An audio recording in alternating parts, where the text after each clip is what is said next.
We won again! This is good. But what is best in life? The open steppe, fleet horse, falcons at your wrist, and the wind in your hair. Wrong! Conan, what is best in life? To crush your enemies, see them driven before you, and to hear the lamentation of their women. That is good.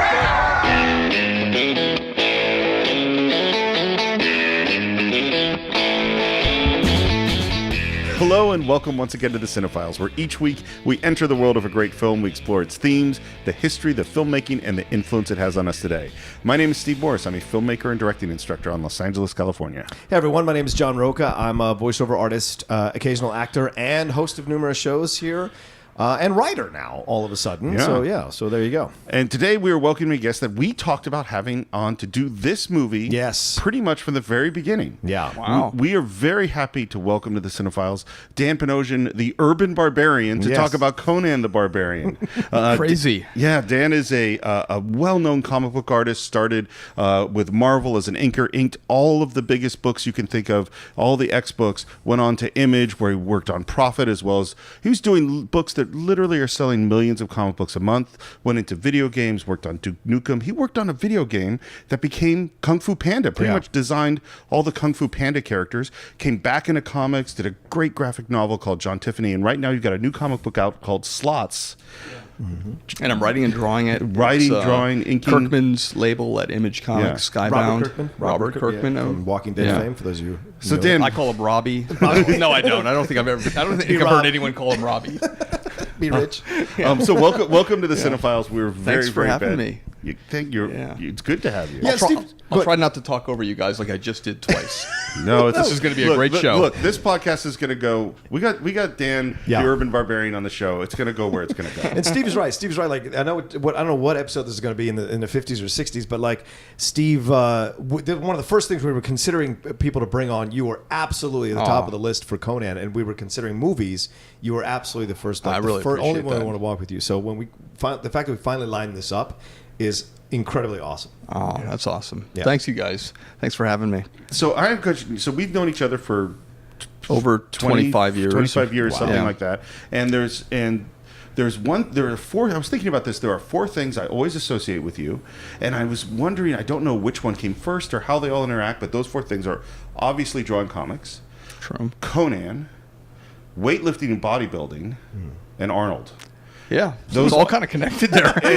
And I was wondering, like, well, which came first? Like, how were you a comic book lover and then discovered Arnold? Were you a Conan lover and then discovered comics? Like, what? It's weird. My dad was he was a boxer, so he was an old tough guy, but he was also an artist, and he loved comic books. He had an ad agency, but I think he always wanted to be a comic book artist. And he grew up in the Depression, which is that pulp era where Robert E. Howard created Conan. So he's familiar with the character and other characters like Flash Gordon. So he loved that sort of movie and books and tapes, literally books on tape. Yeah. Because they were on tape when I was listening to him as a kid. So when the movie Conan came out, I was a little young for the film, but he took me to see the film, and that kind of changed my life. I mean, that movie really had a huge impact on me. I mean, maybe too much. So I saw that movie. You're looking at Arnold, and you're like, wow, normal people don't look like that. That guy literally looks like, otherworldly. And had you seen like Pumping Iron or anything like that before? No, I think I was 14 or almost 14 years old. So that's about right. You and I are the same age. And it was kind of mind blowing, and it was a great film. It's an unusually great action film that it still stands the test of time. It's still very watchable. Like there's some films you watch today, and I hadn't, and this is going to get me a lot of I'll probably lose all my Twitter followers, but I never, and you guys can disagree with me too, I'm fine. But I never saw Goonies as a kid. Nor should you, because I hate that movie. Yeah, because I was like, why does Goonies keep coming up? I was raised by my dad, who's first of all, the title Goonies, he's just going to shake his head at me. There's no way that's going to happen, and I couldn't drive myself to the movie theater. I think when Goonies came out, or maybe I could. I don't know. Was it? Were we 16 when that came out? Yeah, maybe 84. Yeah, 85, 86. Okay, so I was still I was a freshman, so I couldn't drive at that point. But I saw that movie recently, and I'm like, this is not a good movie. This is a strange, terrible film. Validation. I mean, it's not an awful movie, but it's very like after school special sort of film to me. And I know it's of the time and everything, but I'm saying comparatively to a movie like Conan, that's a whole different sort of level there. Do you understand the reason I love Dan Panosian? This is the reason why I love Dan Panosian. He understands. Yeah. My dad was also a boxer in Argentina. I also understand what it's like to I saw Conan at a very young age as a teen, and so and my dad. Those are the movies that my dad wanted to watch with me, not the Goonies or shit like that. I saw Hard Times, and we were just talking about Hard Times recently. Oh, Hard Times. Such a good film. Yeah. Big influence on the comic book I'm writing and drawing slots. Oh yeah, I totally see big that. Influence. I totally see that. Do you want to tell us a little bit about that comic? It's just coming out now, right? Well, it's coming out October 4th. I don't know if this is going to be aired by then. But Probably, yeah. Yeah. So it's a story about this guy who's made he's about 53, 54, around that age, and he's made every decision that, as we're growing up, we're like, oh, I'd like to do that. And then you go, nah, you listen to the good angel on your shoulder as opposed to the devil. He's always listening to the devil. He's like, no, screw it. I'm gonna do that crazy wild thing. And you're like, I envy that guy. But by the time he's loses his looks and his youth, and that stuff catches up with you. And now he's at that stage of his life where there's a lot of regret. And it's a story about redemption. He's about ready to end his life in the very beginning of this and he's story. a boxer, right? He is a boxer. I mean, he throws more fights than he wins on purpose. He's more of a grifter. Right. He's just like he's making it however he wants to, not caring about his future. And now he's starting to care about his future. He has a son that he doesn't know, who obviously hates him, as any son would hate their father that ran off on them. Is there ever a father who goes, no, Dad had to do his own thing. I'm not. I'm cool with him. I love the guy. I'm crazy about him. No, this guy friggin' hates him, and he's dealing with that. He's dealing with all his broken friendships. Nobody trusts him. Wow. And he's trying to put it all together. So it's not exactly a superhero comic, and it's not a fantasy comic. It's not a sci-fi thing. So there's not too many comic books out there that fall into this genre. It's like even Sin City. It's more drama. Right? It's more of a drama. And I was talking to John earlier. It's like with Sin City, there's no superheroes in Sin City, but those characters are really over the top. They're essentially superheroes. Yeah, basically. And visually, they look like. So I'm hoping it does well. I'm hoping it resonates with people on like a emotional level. If I start crying during this podcast, is that allowed? Yeah, of course. Does anybody ever cry on this thing? Yeah, of course. Yeah. Okay. It's kind of required. Crying. Yeah. You got a little Steve Jones there. multiple times. Of course. I mean, of course. You mentioned Robert Redford, and the guy is in tears. We had to cut around him for the whole thing. Yeah. So Steve Jones is another part within this same circle of friends, and also an artist. Yeah. So, John, how did you first come to Arnold and Conan? Yeah. I want to hear this. I should pull down the Arnold Schwarzenegger book of bodybuilding. I sitting right there, always there for me. I came to Arnold probably through Conan the first time.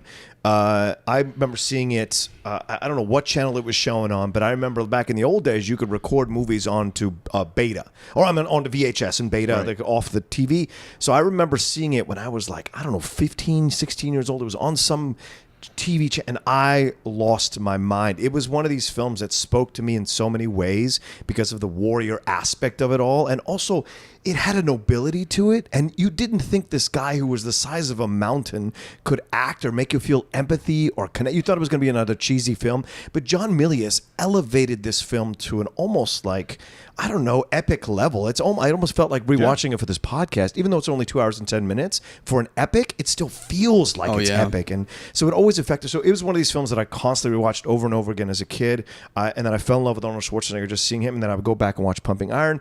And when I was 15 years old, I was always getting beat up by bullies up until I was 15. In the summer between my freshman and sophomore year, I got my ass kicked for the last time, in my opinion, and I went to go get the book, the Arnold Schwarzenegger book about it, when it was yellow with the blue lettering. That's the new one. Yeah. But when it was yellow with the blue lettering, the classic one, and I started lifting weights because of Arnold. So Arnold has always been just always in my life, a presence in my life, and I just recently wrote an article dedicated to him for the tracking board. Right. Yeah, to celebrate his 70th birthday. birthday. then. Yeah, and it was like it was just an 70. article. Yeah, Jeez. it was amazing. And I just spoke about how it's amazing how he's still in our cultural conscience, even though he hasn't had a hit film where he's been the lead of for almost 3 decades. Yeah. And that's presence. That's power in our pop No, culture. people listen to him. Yeah, people you listen know. to him. Yeah. And he's successful in business, and he became a politician. But he's just that movie though is where I fell in love with him, and where I started to see a star being born. That education of a bodybuilder or his encyclopedia. Yeah. He's kind of like the L. Ron Hubbard of Maniacs, because that's like oh, I have this problem.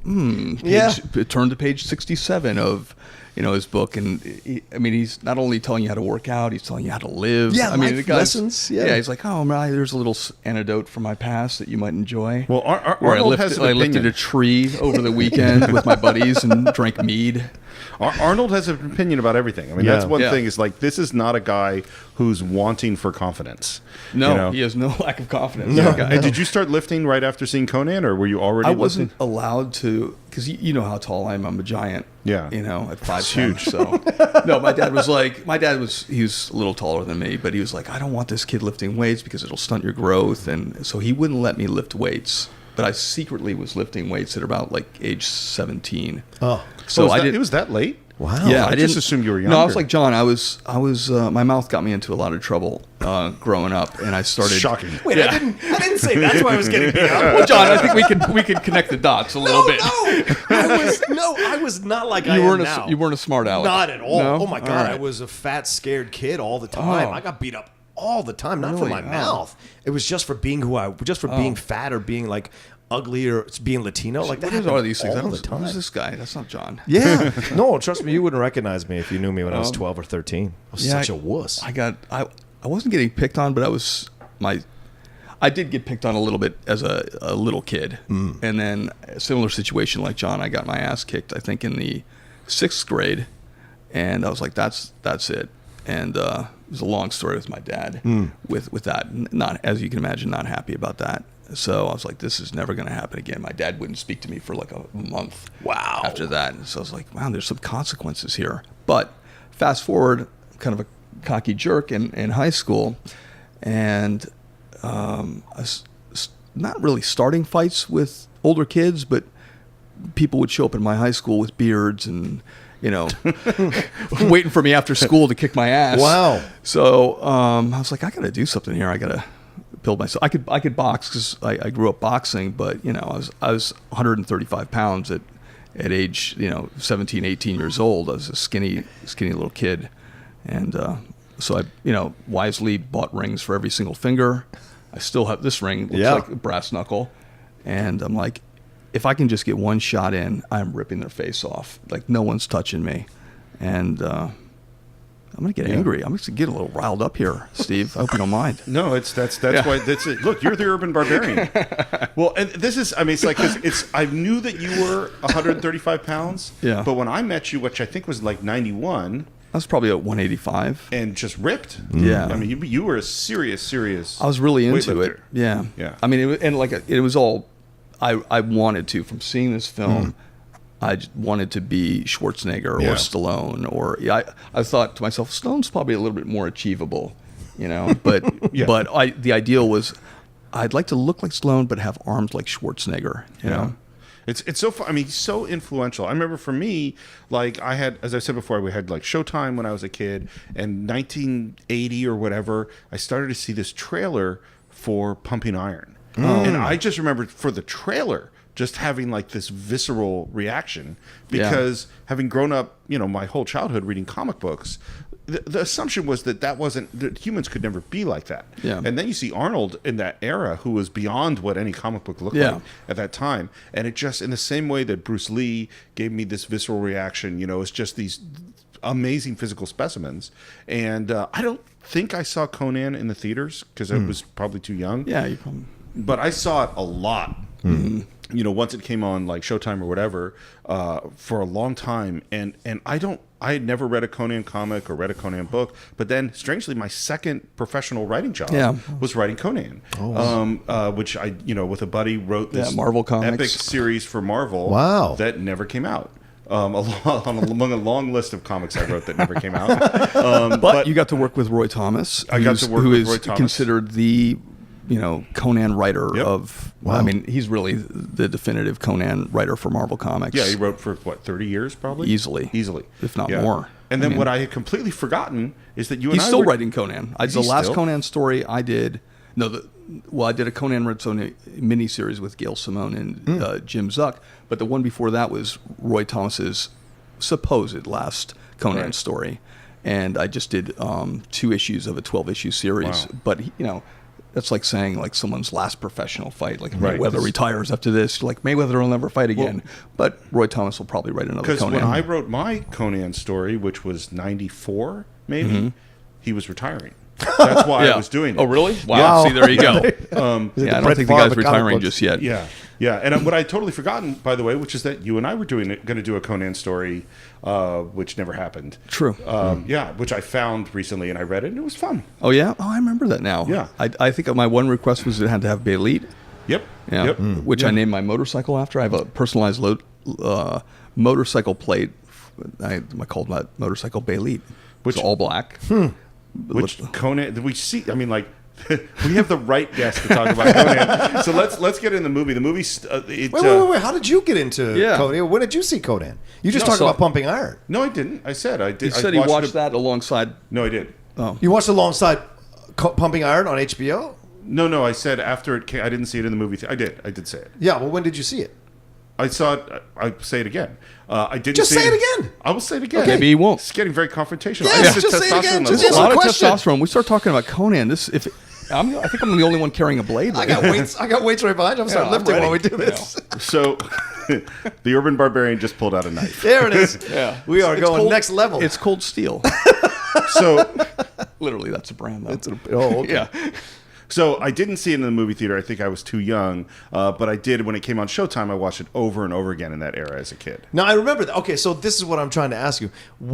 How did it affect you? Like we talked about how it affected us. Well, how did Arnold affect you? You just said physical specimen, but what else? Did it inspire you to lift? Did it inspire you to fight Yeah, back? Any of that kind of stuff? Yeah, That's what I want you to meet us on that level. Okay, I got a set of weights at 14. Wow. So early start. and would lift them knowing nothing of what I was doing. And Yeah. but here's the thing about 14-year-old Steve.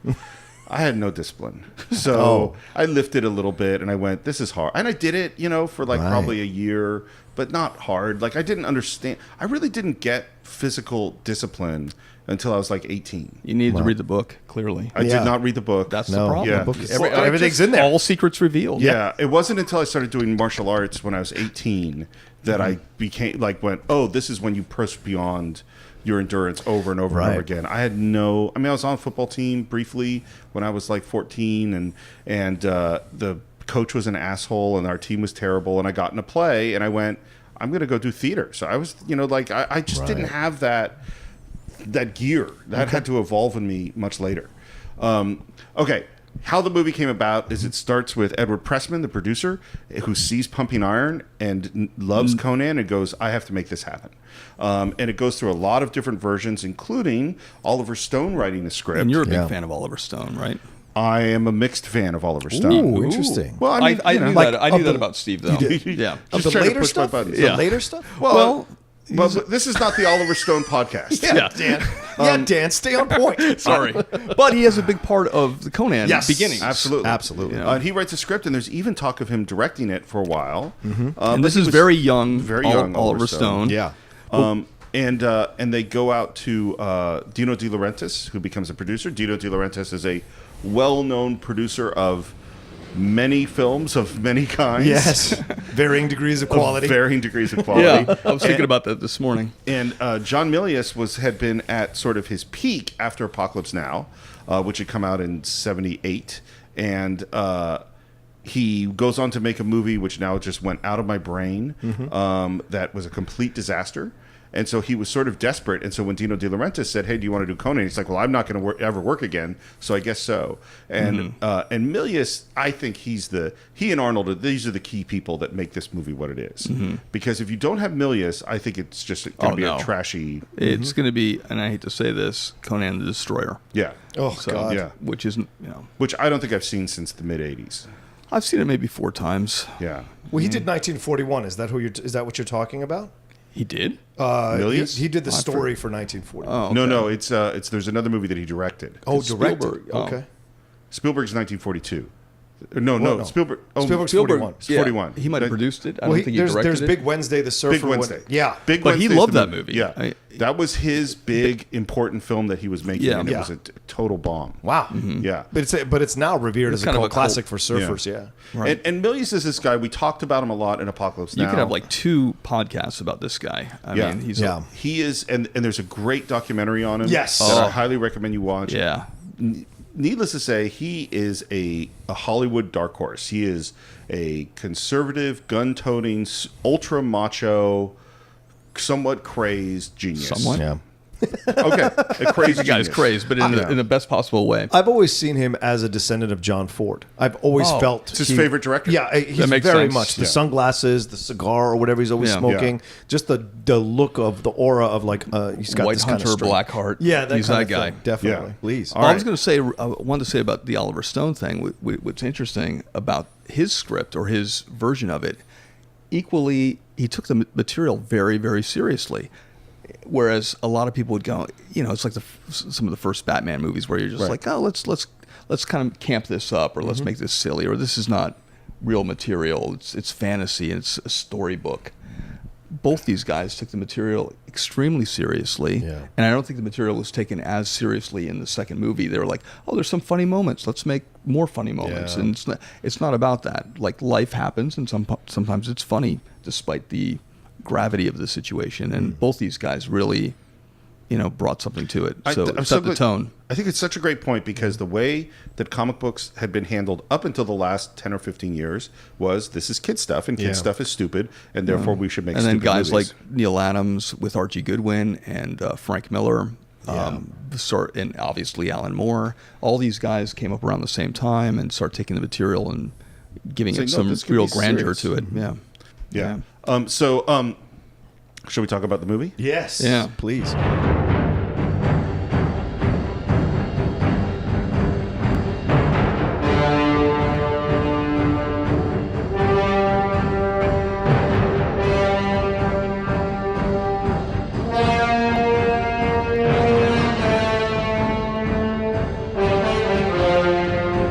All right, so we open with narration from is it Mako or Mako? I thought it was Mako. I always thought it was Mako. I think it's Yeah. Mako too. Yeah. Who's this actor who I have always loved? Yeah. Whether it's from MASH or from Chuck Norris movies, or he's just this guy that kept showing up. Yeah.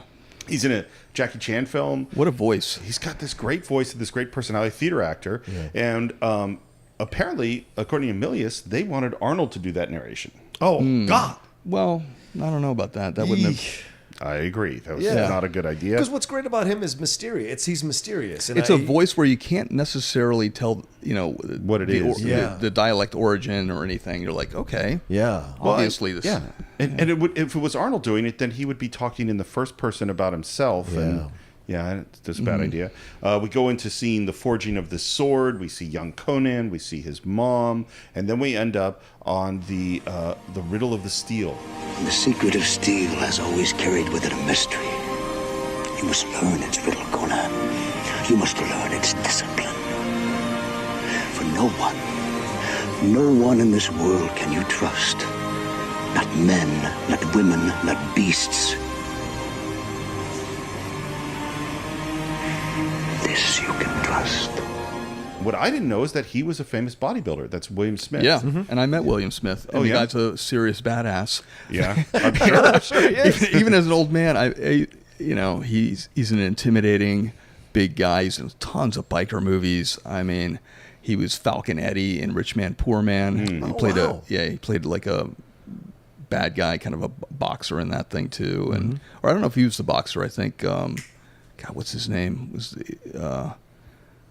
I forget his name, but that was my dad's favorite, was Falcon Eddie. Oh, really? So the fact that Falcon Eddie was So you already- Conan's, I had already heard because that was a early miniseries, Right. And that was like the Mad Men of my parents' generation, where they're like, "Oh, Rich Man Poor Man's on." I remember hearing the words a lot. Never saw it. I've seen like really? Some of it on YouTube. Right. But I'd love to get a hold of that and watch it. Oh my God! Yeah, I watched it with my parents. It was Nick I've never Nolte seen and it. Peter Yeah, Strauss. that's what I'm talking about. Nick Nolte was the boxer. Yeah, Nick Nolte was a boxer, Yeah. right? And then Peter Strauss. Like, it was a whole epic. Yeah. Back in the old days, kids, they did miniseries that were event miniseries on Yeah. CBS or on ABC or Right. NBC, and you like Thornbirds was one of those. Like Yeah. you know, it was Shogun, Shogun, Roots yeah. is the Shogun I biggest. saw. Right, Roots, right, exactly. Roots was and this huge. was Rich Man Poor Man was like appointment television at that Right. time because we don't have DVRs, we don't have things to record stuff off your television. So yeah, Yeah, that was seeing that guy as Conan's father. Right. Yeah. And he's talking to Conan about the Riddle of the Steel,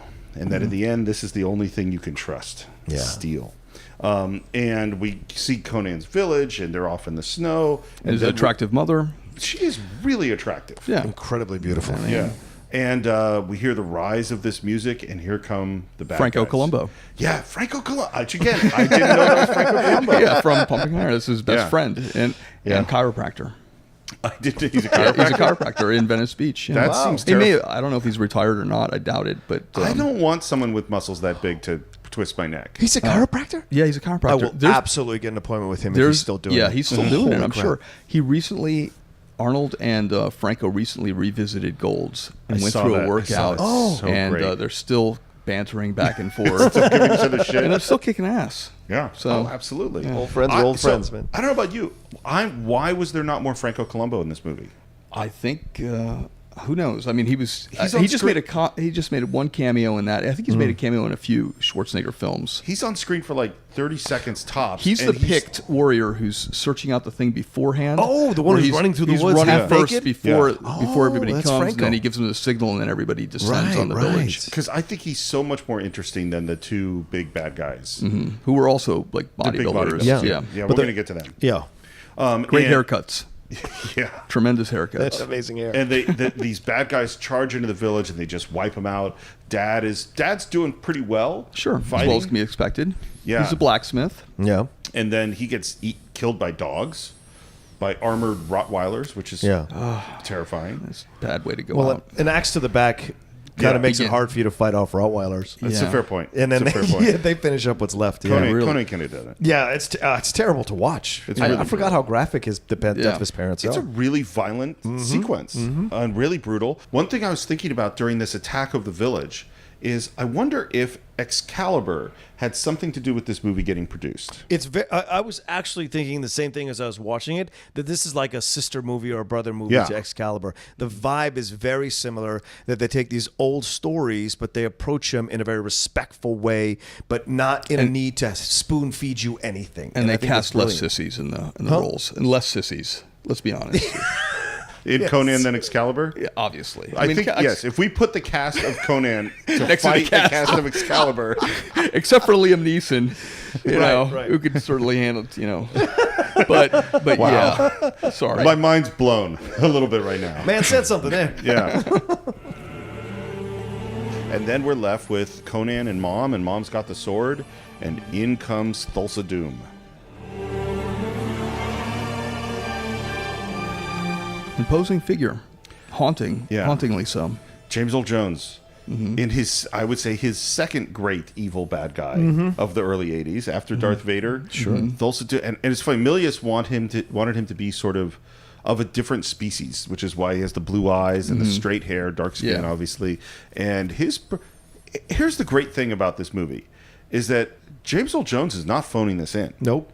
Oh, no. He is 100%. If he thought of this as just a gig, this movie would not be good. Well, I think it was, I'm not sure, but I think it was like Stan Lee. It was like, what makes like the Fantastic Four or a lot of these superheroes that he created great is the villain. Like Absolutely. you have to have a great villain. Like in my opinion, Superman a little bit on the boring side. And I know Mike Vogel's gonna, come in here and smack me around, but he has great villains. And same with Batman. I mean, Batman's exciting, obviously, Yeah. but you have a cast of great villains. Right. And James Earl Jones, like you said, He perfect. just kills it. Yeah. And the way the look with Mom and this long sort of back and forth where he essentially seems to hypnotize her. Yeah. Yeah. And there's almost an expression of regret in his face, and Pity. Yeah. Yeah. Yeah. And then he turns, and I, as a kid, this shot James Earl Jones turns back, and there's a shot of young Conan holding Mom's hand, and then a blur of a hairy thing dropping down on the side, and then Mom's pulling away diagonally. Yeah, and you falling. see that hand. Yeah, and you go, oh, he's cut her head off. But you don't see it. And then the next shot is this really beautiful wide-angle, low-angle shot past Conan and his hand up to Thulsa Doom. Man, that haunted me as a kid, this sequence. Of course. Yeah. I mean, if you see it at a certain time in your life, it's a very graphic thing to experience. Yeah. The very horrible death of your parents. And also not being able to fully hate this guy, even as because his presence is so overwhelming, you're almost in awe of him rather than hating him. You know? Yeah, he's an evil bastard, but you're looking at him going, there's something. He's very hypnotizing. Yeah. He's a charmer. Yeah. And snake charmer. Yeah. He is literally a snake charmer. charmer. And a snake at times. And we see for the first time this image that's going to become important of the two snakes facing each other, which Conan sees. And then we take all the kids off to the Wheel of Pain. Young Conan handled it like a champ, though. Yeah. No tears. You don't think he was just in shock? I think he was processing. There might have been some scenes we didn't see that there were some tears. Well, later. fortunately, he has a long time to process. A long time when you're on the Wheel of Pain. The Wheel of Pain, that'll affect a person. And I'm always going like, certainly their legs. What the? Apparently, yeah. What the fuck is this wheel for? We're in the middle of nowhere. It's shot in Spain, by the way. Yeah, they're grinding something. Yes, but you would think you would have the thing you're going to grind near where you grind That's it. the MacGuffin. That's the MacGuffin. We don't know. We don't know what they're grinding, what they're processing there. I think the Wheel of Pain is just there to sell you off as a slave. It just makes you stronger, so you keep doing That's it day good in day. theory. Because by the end, it's just Conan there pushing it. Yeah. Initially, it's all the kids, and by the end, it's Conan as an adult pushing it, and that guy with the huge beard that looks like Tormund from Game of Thrones comes down, buys him with a high five apparently, and then takes him off as a slave. So he was the last of those kids. So they probably just use him as whatever. Well, and apparently, I mean. I would say this is such a great transition and introduction into adult Conan. Yeah. It is so you kind of see the little kids, and then there are fewer kids, and you see the older kids and kind of a teenager, and then you see these feet with sort of these thinner legs, and then you see the Conan legs, the full Arnold power. Yeah. And then there's this great shot kind of top down of his hair, and his face looks up, and there's Arnold. Yeah. That's a great reveal. And he's still, is it me, but is he still carrying a little bit of anger? No, I'm just kidding. Of course he is. He's full of rage. But it's also a great introduction of Arnold Schwarzenegger to audiences, right? Because he had been in a couple other small parts in other films. Right. But this is where we get to begin the process of accepting Arnold Schwarzenegger as a mega movie star. And the fact that he's not presented in a way that's like overt, he's had his head down, then he looks up so that you are already looking at him before you get his face, and it's perfect. Well, and this is what we have to say is that, and Edward Pressman obviously understood this when he saw Pumping Iron, is that only Arnold can play Conan. Yeah. At this era, and I know there's been other Conan stuff, but like when he looks up, it's like, no, this is Conan. Mm-hmm. That's who this is. I think Momoa could be Conan. Okay. I don't think that was a good Conan film, but I think he actually could be a good. I couldn't see I love Conan. Yeah.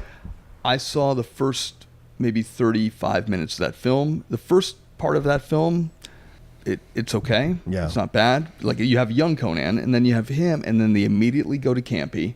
They immediately go to Cornball, and you have Momoa, who's It's kind of interesting. Momoa is a little bit similar to Schwarzenegger in the sense that not everybody's super familiar with him. I mean, we think everybody's seen Game of Thrones, but even that was he on like two, three seasons, one season. Yeah.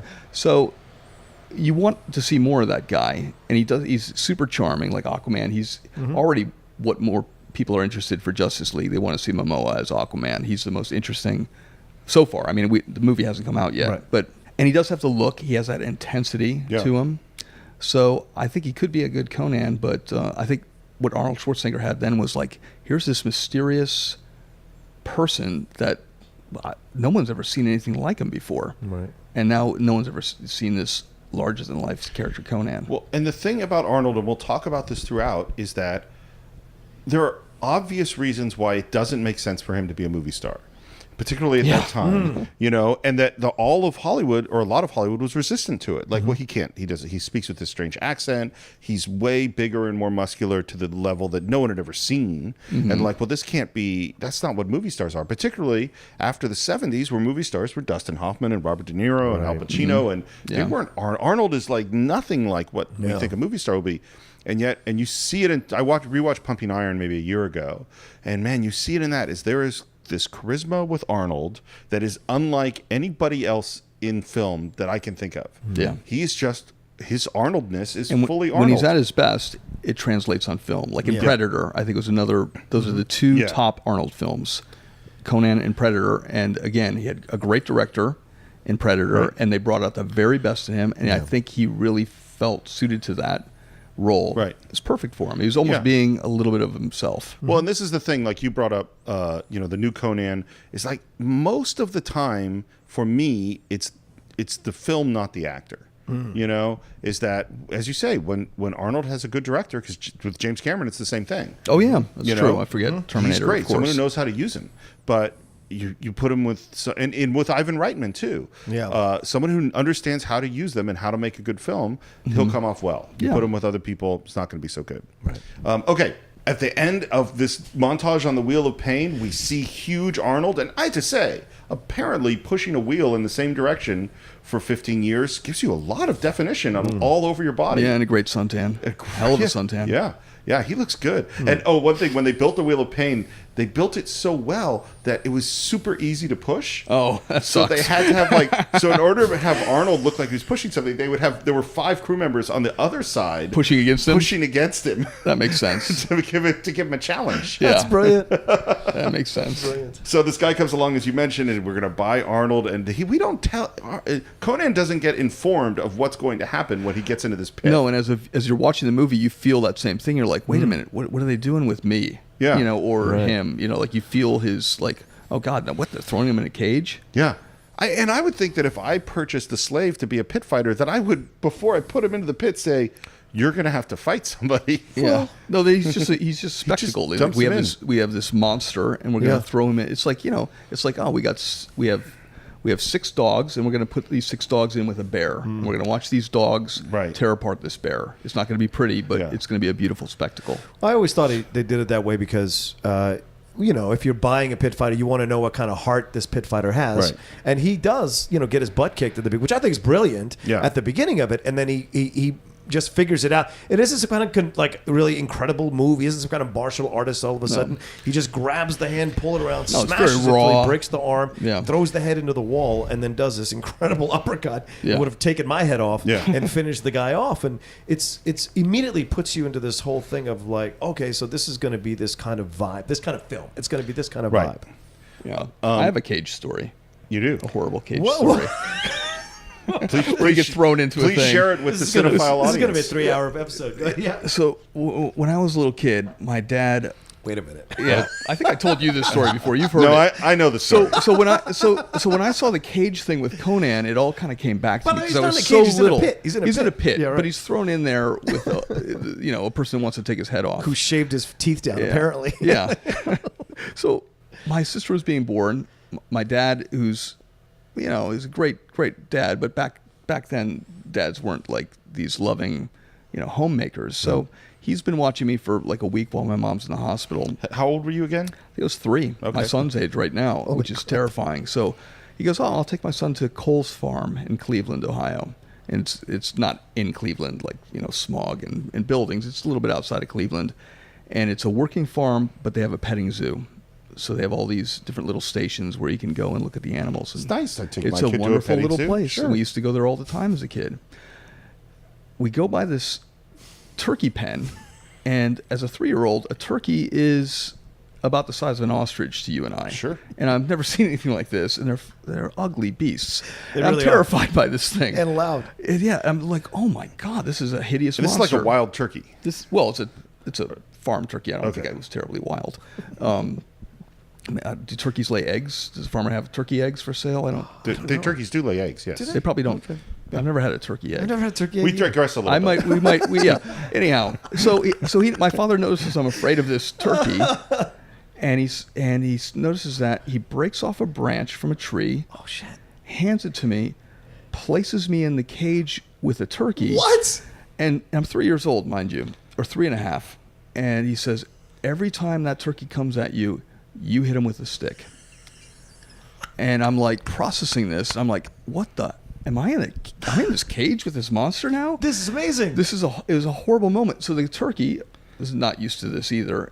Comes over and kind of is investigating. My dad's like, hit it. And I'm like, I'm a 3-year-old. How hard am I going to hit this thing at first? I'm not going to like take its head off. And even if I hit it as hard as I can, it's not like the turkey's going to be like that camel later in the Conan film, out cold. So I hit the turkey, and the turkey's kind of confused by it and moves back and then starts circling around. And then comes in a little bit faster. And he's like, hit it. And so this happens like about 3 times. Finally, the turkey is like, I'm just going to disembowel this kid. So he comes at me. My dad jumps in with his stick, grabs the stick out of my hand, starts beating this turkey senseless. Around the corner comes Farmer Cole. Oh, my gosh. And I don't necessarily remember what kind of happened there. He wasn't happy about it. We got kicked out of Cole's farm, never to return. But... So when I saw the Conan film, and Conan is thrown into this pit with, I'm like, Conan's kind of a nice guy. He was just a kid, 10 minutes ago. He just lost his mommy. Yeah. And now he's got this guy with shaved teeth. This guy seems kind of mean. Yeah. Much like a turkey would. Yeah. So by the way, this is the first time you're hearing this story. You never heard this, John? Sorry. This is the greatest story I've ever heard. Yeah, what a dad. Oh my Super God. dad. Yeah, I'm a teacher's like the boy named Sue. It's like the dad from the boy named Sue. Yeah. Johnny Cash song. I would never, and I have a son. Yes. Never in a million years would I do this to my son. Your Like wife sometimes we follow the same patterns. Like, you know what? gotta find a turkey pen, Elena. We gotta take the boy to a petting zoo real soon. Your wife would cut your head off. Like, there's no way. I love this kid. And this is why I wanted to have Dan on the podcast. We toughened the kids up back then. And you know what? If your dad had kept you in multiple cages with multiple animals, you would have improved much like Conan did. If this kept reoccurring, I might be a pro wrestler. Nice segue. Because now we go into the montage of Conan getting better and better and better in these pit fights, and he is kicking some ass with some different kinds of weapons, and Starts to enjoy it. And it's funny. So we have to mention, which might come up more than once, the MIlius Schwarzenegger commentary track. So as most people know, I usually listen, if there's a commentary track, I'll listen to it. And my goal is to learn things about the making of the film, the thought process of the artists that were involved. Sure.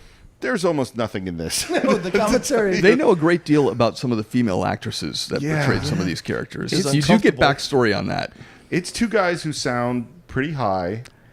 Yeah, they could be. They could be high, and they're just like watching the movie, Loving it. And Arnold, and I cannot do an Arnold accent, and I will not try to do one, but he's basically saying, "Oh, this is when I punch the guy. Oh, and now I go ah." Yeah, it's always just a play-by-play. Yeah. He's just remembering doing the movie and remembering what he did in it. Here's the hypnotizing that he does. Look at it. She's totally hypnotized. Then she separates her neck. Here's the guy that buys me now. Then I break his arm. Right. Just pounding him with the head and then breaking his head. Now I'm enjoying it already. I forgot about that. Yeah. That's funny. He was laughing. He didn't laugh long. Because he probably hasn't seen the movie as many times as we have. He's probably seen it maybe 10 times in his life. If he's too busy living life and making the next film and doing whatever Arnold Schwarzenegger does to sit around at home watching a movie. But the fact that MIlius doesn't even direct him into how to do the commentary, just goes along MIlius with is him doing doing pretty much the same thing. Yeah, that's what I'm saying. He's doing the exact same thing. So it's like you're just watching 2 dudes just watch the film with you. It's basically that. It's not even a commentary track, really. Yeah, I would either highly recommend or completely not recommend this commentary track, depending on what you're interested in. That's a good point. I would say get high and watch the commentary That's track. true. That's the only way to enjoy That's it. the way to do it. At the end of this montage, he ends up with this great martial arts instructor.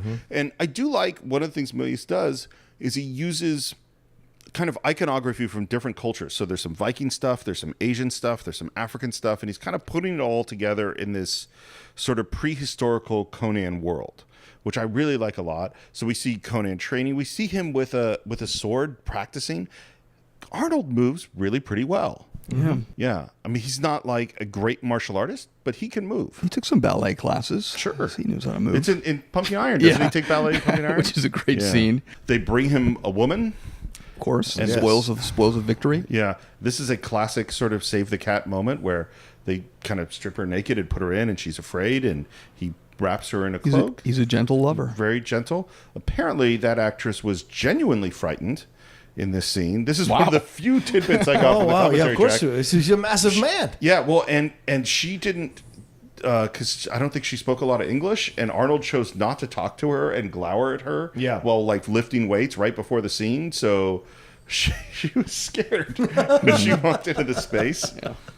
And then we get the great moment where Arnold is sitting on a dais and someone asks, "What is best in life?" Oh, God. I never can remember this line. Though. What? No, I'm kidding. Come on. Oh, my God. Would you like to tell us? Oh, what is best in life? What is best in life? I can't remember. To crush your enemies. Yeah. See them driven before you. Yeah. And to hear the lamentation of the women.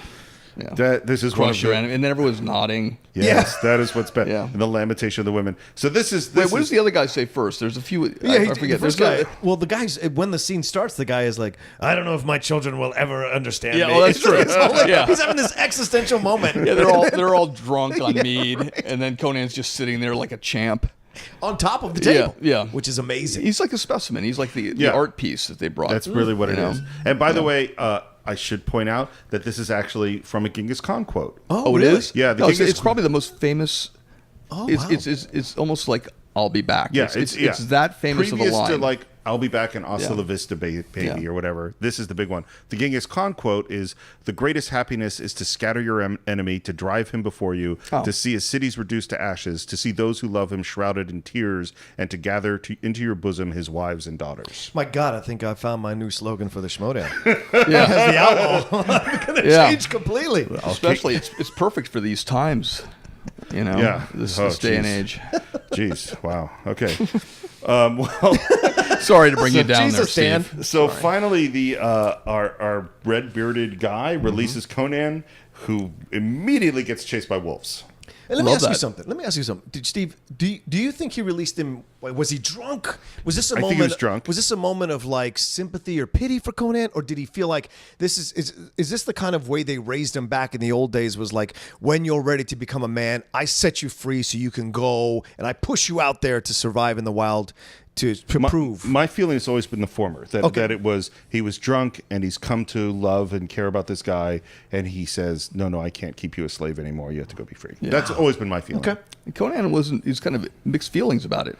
Yeah. Yeah. He tries to run back like a dog would, right? If you're trying to kick out a dog, Yeah. he's essentially a pet for him. Right. You try to kick him out. It's Well, weird. what's yeah. interesting about this movie is, in its strange Conan-y, MIlius, Arnold way, it's a coming-of-age story. It's absolutely a You know, coming-of-age it's that here's this person who has this childhood trauma, who has this upbringing that is totally devoid of human contact or understanding of what's going on in the world, who then goes into this lifestyle, which is just what is the next fight, and finds love for that, but still doesn't know anything. And now he's essentially released into the wild as still a child, you know?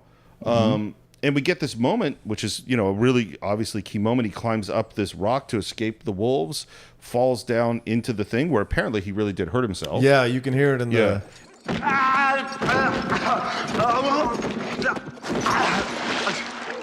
Got stitches for the first time. You can hear him go, God damn it! When the deleted scenes. Well, at least it isn't a squeal. If they wouldn't put that into the deleted scenes.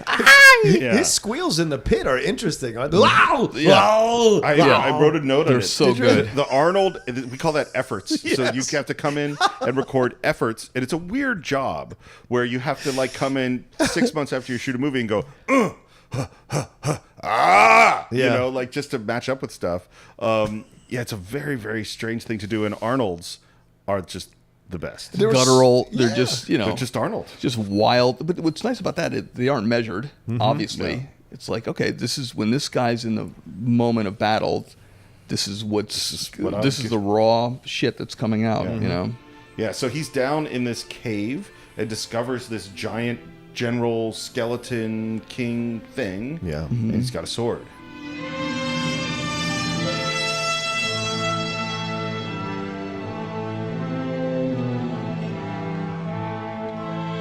And Arnold takes the sword, and this is a key moment. Or Conan takes the sword, somehow breaks off the crusting of rock, climbs back up, the skeleton collapses down almost like it's attacking him, climbs back up to the top, with one easy shot knocks the manacle off his ankle, and then it's like, all right, wolves. He's really thrilled. He's like, Oh, okay, yeah. now we got an easy. And cut to, he's wearing the pelts. He's wearing the pelts of all the wolves. So great. This is now we're into Conan. Like, Yeah. this is what it's going to be about. And now he meets this witch lady. Oh yeah, that was interesting for me as a 14-year-old Yeah, boy. yeah. I mean, we have to say that in the age that we grew up, that when you found nudity, female nudity, it was really special. It was very special. And For this us. one was a little I mean, she was very sexy but terrifying. Terrifying and sexy. Well, that's And sometimes she it didn't is. even I at that point she doesn't even have the fangs and the crazy No, eyes. we I'm knew. like, she's already trouble. Yeah. You know that this woman's going to be trouble. Yeah. And she makes an exchange of, I'll give you some information about your snake guys you're trying to chase. A nice meal. You have a nice meal, something warm. Warm fire. Warm fire, and very warm fire, because in the midst of their coupling, she turns into some sort of demon, wolf, witch, fanged, crazy creature, and Conan throws her into the fire. Right. Yeah. But what's interesting about this too is that she speaks of a prophecy. Right? She says, you were prophesied to come, a very strong man from the north. So there's something, it's a callback to this idea of the old school Conan stories that he is a... He's a destiny. Yeah, he's a king. destiny. Yeah. And so you see that. And yeah, she's crazy. And sometimes, you're going to have sex with crazy women. It just happens, Once or and twice. and you see that. But then she becomes this like entity that's. So maybe she was there to serve the purpose because he says Crom, which we haven't talked about yet. Nope. His father tells him who Crom is, that it's this god of the earth. And so he spends the whole movie kind of figuring out who Crom is amidst all this whole thing of this snake cult. This is very interesting. And whenever he sees something he doesn't understand that he feels it was for him, he says Crom. It's very interesting. Well, and Crom, to me, and you could speak much more about this, I'm sure, because you say it a lot. is that of all the gods in all of the literature and fantasy novels and real mythologies and all those things, Crom is like the most enigmatic and mysterious, because it's like, okay, there's this god who basically doesn't really give a shit about you at all, and he's very strong and very powerful, but he will do nothing to help you. Yeah. Yeah, and yet he's very connected to Conan. Yeah, it's a fascinating. It is really interesting. Yeah. He's not a warm, caring god. No. He's not even a hateful god. No. He's indifferent He's and ambivalent. powerful. Yeah. Which we'll find out almost in the next scene. Yeah. Well, so Conan goes off traveling. Everyone, we run everywhere we go. No wonder he's in such good shape. He comes out of that, and then out of that the next morning. So he stayed in the hut, right? Comes out the next morning, tired. And homie is tied up in chains, asking for food. What's his name? He's a surfer. Subotai. Yeah. His name's Jerry Lopez, and he's a surfer. Yeah. And apparently the story is that MIlius is doing casting, and everyone they're bringing in for casting. So MIlius is a big surfer. He knows Jerry Lopez, and everyone they bring in for casting looks a lot like Jerry Lopez. And he says, well, why don't we just cast Jerry Lopez? Yeah. Which they do. That's how he gets in the movie. And he's great. He's great. He's a great buddy. Yeah. He's a great buddy, and he's formidable. You never look at In you would his never own look way. at him next to Conan and say this is a formidable person who can take care of himself with a bow and arrow. He does. But clearly knows his stuff. And he and Subotai go off running. We go to one sort of walled village. We go to another walled village. And actually, I have to mention this. While they're running is the first time you really start hearing this soundtrack. Yeah. And the soundtrack of Conan is so epic.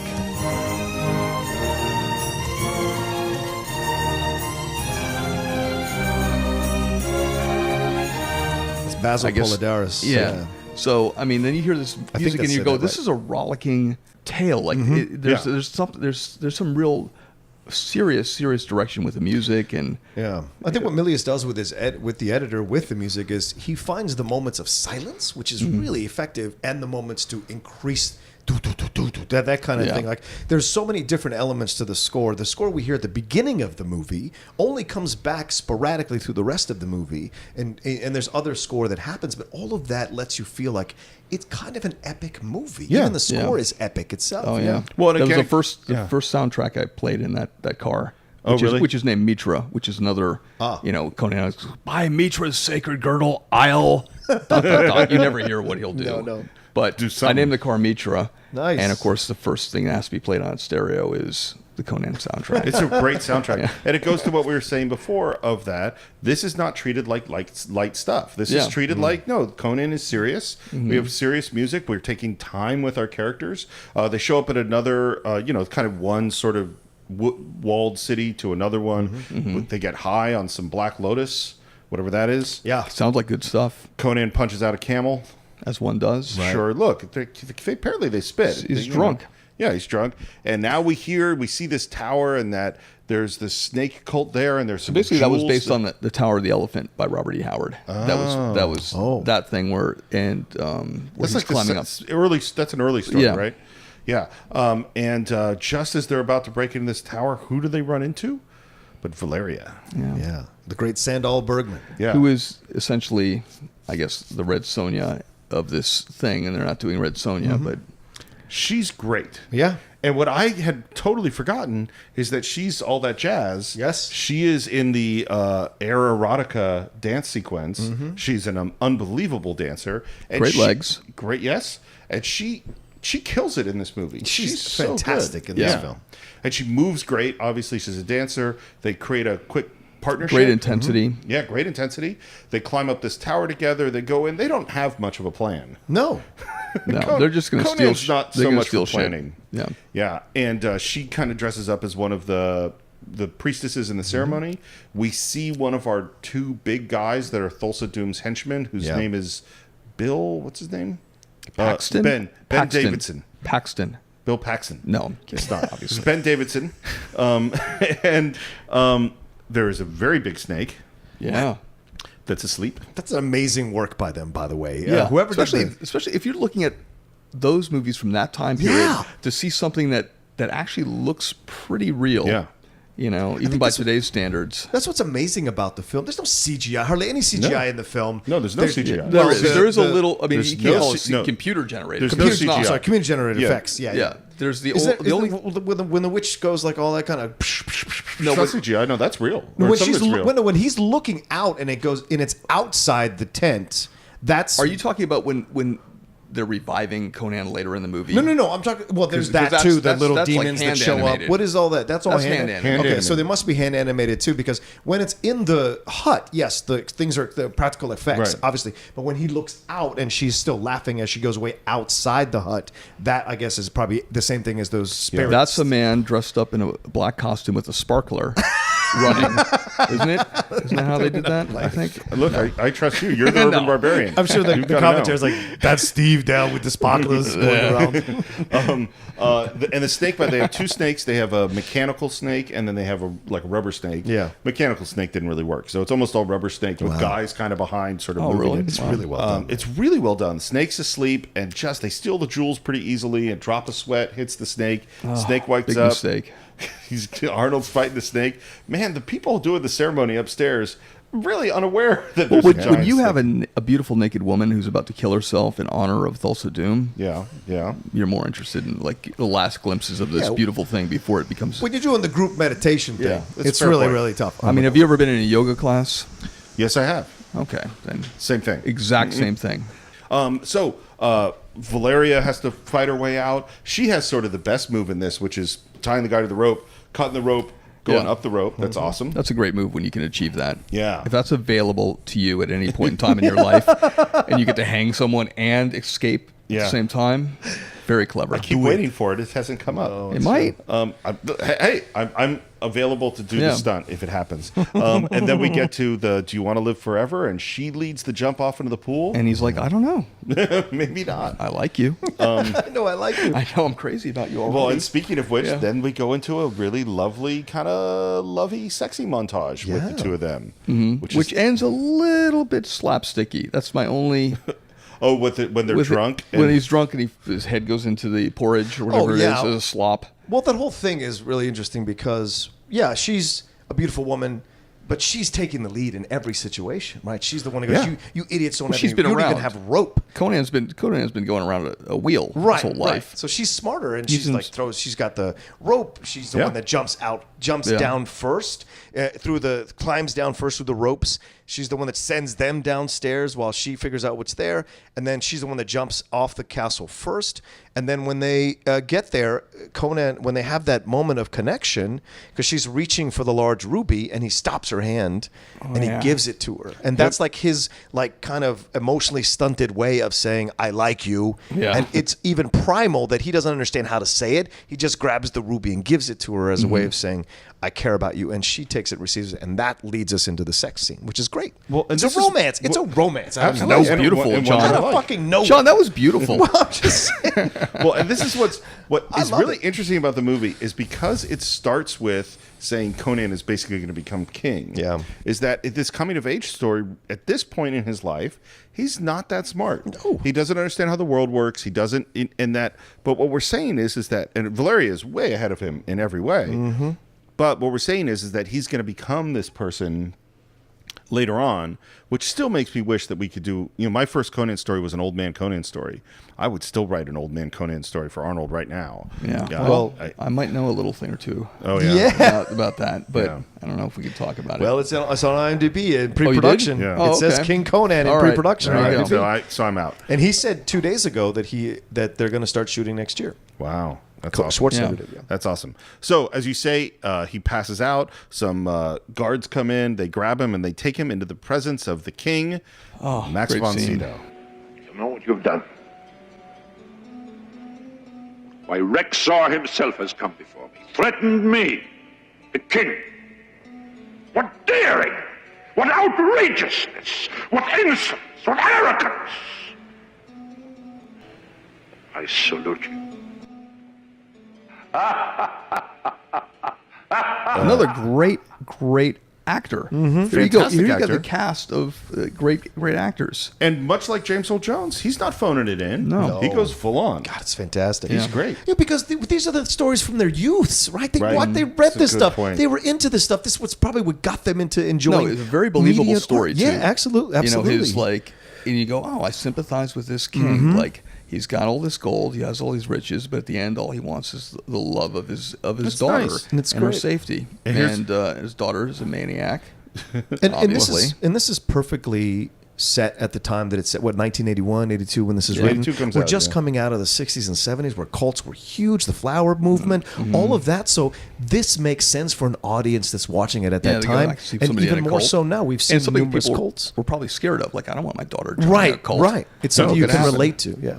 Well, because it's post Jim Jones. Yes. And Yeah. the massacre, which is 78 or something. Yeah. Something in like that. Guyana, is that In right? Guyana. Yeah. Sponsored by the Kool-Aid Corporation. I don't right? think that's what. No, they weren't sponsoring I don't that? think they were Okay, sponsoring that's it. misinformation. Damn it, Dan. Don't believe anything that comes Please, out. of this please particular edit that out. Yeah, edit the hell of it. Yeah, that's a lie.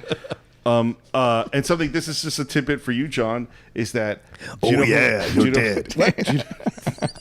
Do you know who was originally cast to play the Max von Sydow part? Was it John Huston? No, it was probably someone we've brought up over and over again. Who has been there's been multiple movies where this person was supposed to be in it. Sterling Hayden. Really? Yeah. Oh, that wouldn't have worked at all. No. I love Max von Sydow because he Yeah. plays Ming in Flash Gordon. He understood what these films were trying to Yeah. do at that time. Yeah.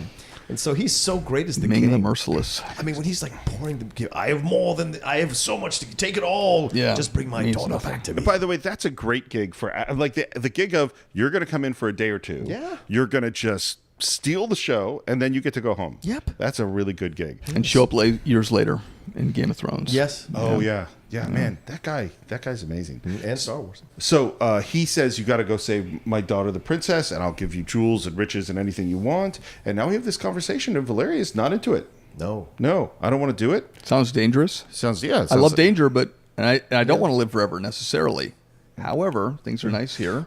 Well, it was easy when you had nothing to lose. Yeah. No, she says that the key is what she says to him. She says, "I've never had so much in my entire life at one moment, and I've spent so much of my life alone. I've walked through by huts where I see people holding each other for warmth, and I've never had that, and I don't want to lose that." Which is, of course, foreshadowing about what's going to happen to the rest of the movie. She screwed herself right there. Yeah. Well, So Conan goes alone.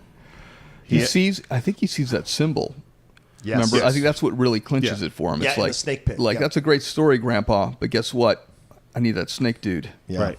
And it ends up that this is the snake dude. Yeah. He goes off on a journey trying to find the snake cult, ends up at this weird, not Stonehenge-y, but old sort of ruins. And there we meet whose voice we've heard throughout the film, Mako. Yeah. Yeah. And his performance is great. Yeah, It's the a old little crazy screwball wizard. Yeah.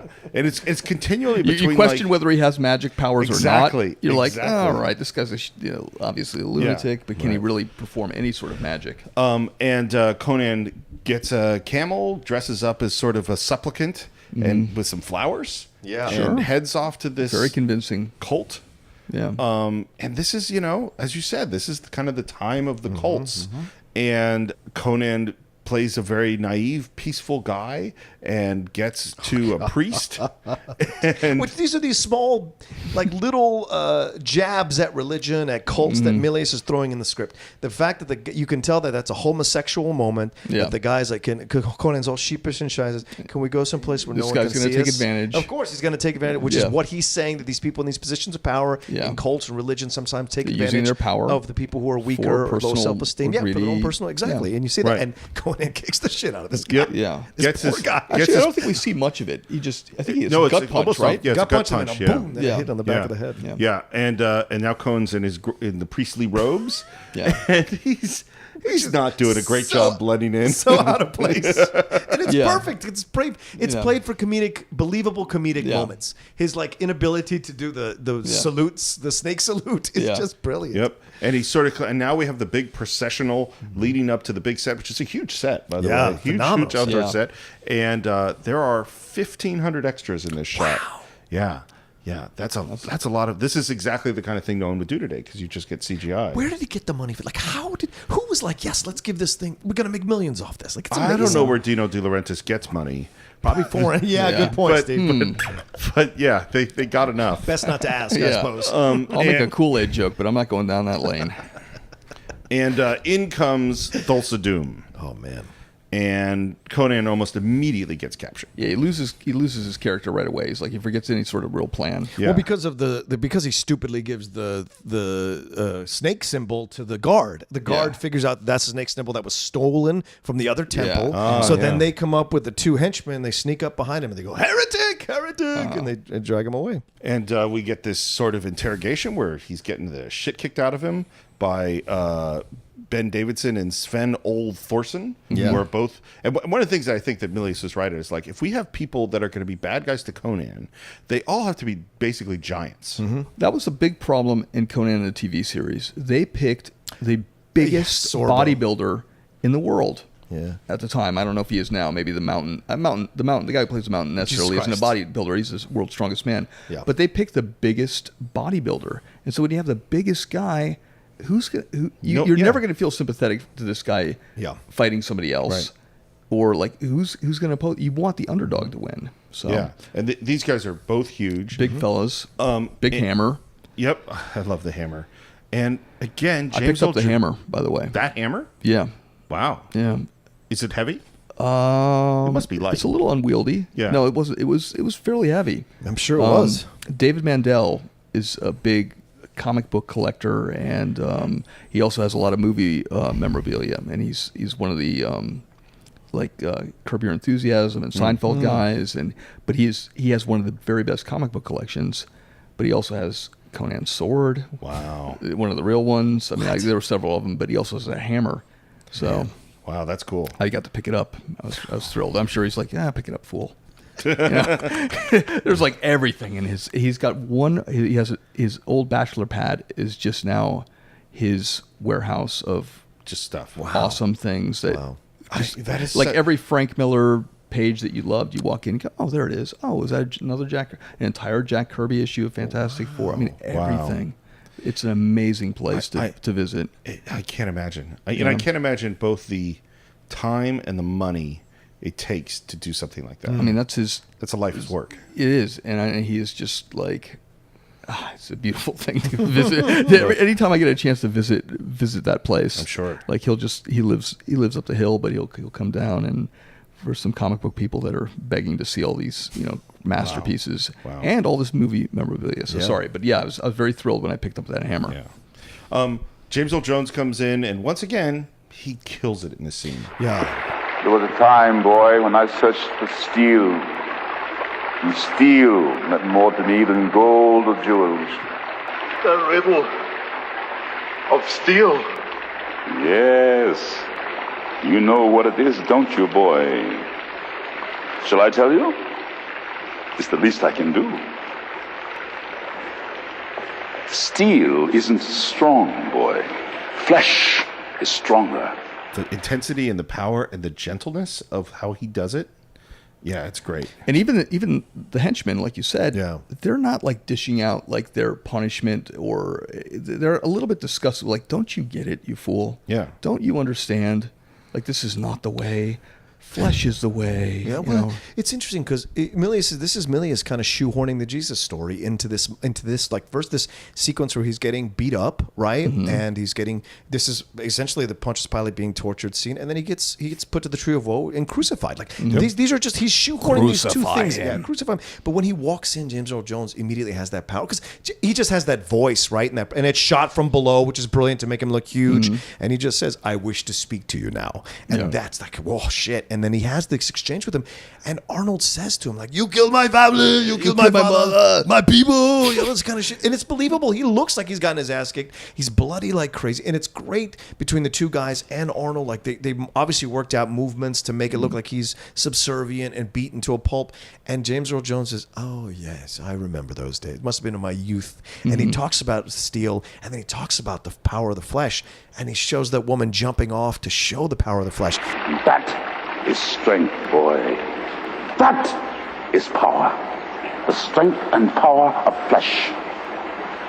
What is steel compared to the hand that wields it? And that's so interesting because it is. The cult leaders aren't just born overnight. They progress into their power as more and more people gravitate to their conversations and their speeches. It's interesting. And he lays out this idea, which comes back again later, which is, look at the strength of your body, the desire in your heart. I gave you this. Yeah. The idea that he is that if he hadn't come and killed his whole family, Conan isn't who Conan is. And it's true. And even as a young kid, you're watching that, you're going, he's got a point. Yeah. What I didn't agree with him was like, flesh is stronger. And I'm like, no, I'm sold on steel already. You did create Conan, like there would, but flesh is not stronger than steel. Don't. I've already purchase the steel. Like, you're not selling me this new thing. I bought the riddle of the steel. Don't give me the riddle of the flesh. Let me enjoy this. Now it's flesh. What? I can deal with one deep line in a film. That's it. Yeah. So what's it, leather tomorrow? And then what we get fuck? to this. Contemplate this on the tree of woe. Oh man. God, a lot of contemplation there. I had forgotten that they actually put nails through his wrists.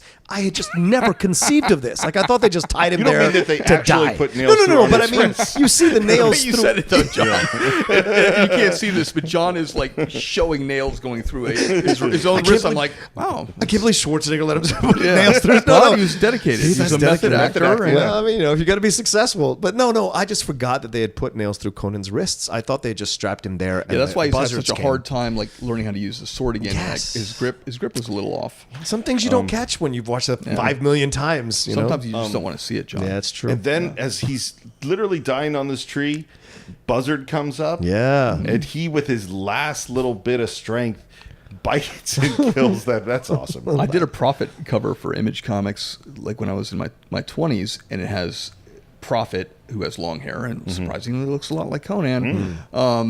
And he's tied to a tree similar, and there's buzzards all over him. So that was my homage to that moment. Nice. And then there's this moment where you have the great music, and Subotai comes over the hill, and then Thank goodness for him. Subotai sort of disappears. And I was always confused by this. Did Conan die, or did he almost die? I think he's right there in that coma stage. Yes. He's really in and out. Yes, I think he's right there, and he sees Sub, but then he's delirious, so he doesn't know if it's true. And since we're looking from his vantage point, it makes sense to have Subotai disappear after he thinks he sees, and that devilish laugh of his, the maniacal laugh. Yeah. He's like, just I'm going to have my revenge. Yeah.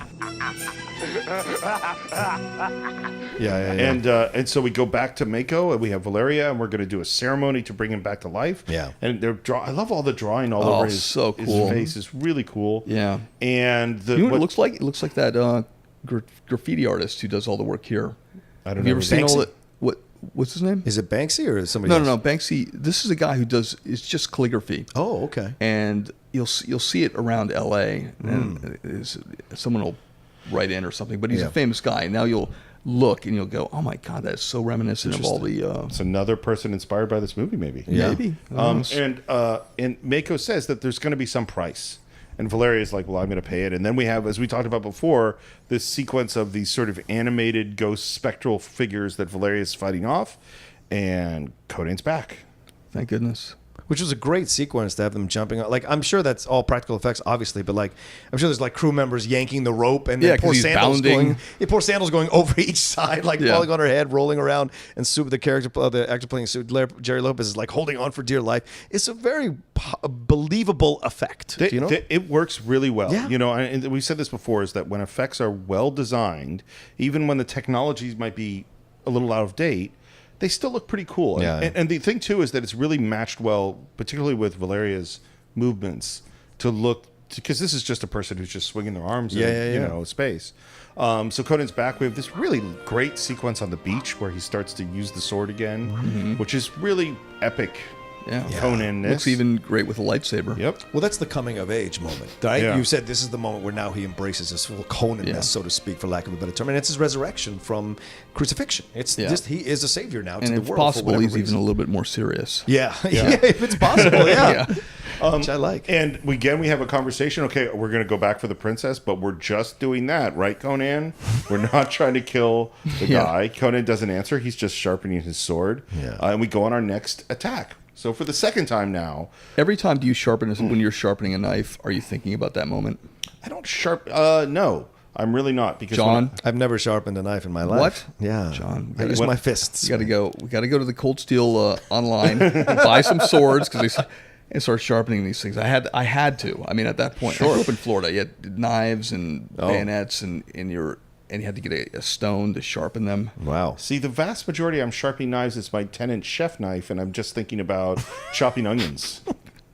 All right, moving on. We get some war paint on. We know that there's this crack to get into Thulsa Doom's headquarters, and this is sort of the biggest action sequence, not the biggest action sequence, but the biggest sort of setup. And we see for the first time. I hate to interrupt again. Please. I hate to. My God. You guys are, both involved in Hollywood. This podcast is getting getting bigger and bigger. One day, you guys might have your own headquarters. Sure, right. The Cine-Files building. A party go on at your headquarters similar to the engagement that Conan's stumbling into? Are we including cannibalism? We don't have to. We could. I think by our age, by the time that happens, no. Yeah. We'll be going to bed early. Yeah. So no. There'll be men and women lying down, but it's to watch a movie. They're relaxing. Yeah. Right. Cinefiles. They'll still be naked. Oh, okay. They'll be obviously naked. All right.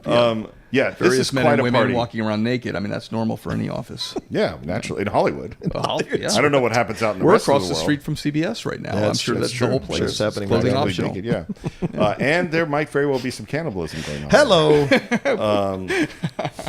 We don't know how Les Moonves gets his power. I don't like to question Yeah. it. So sorry. So Just a joke, Mr. Moonves. Please don't Please kill don't me. kill us.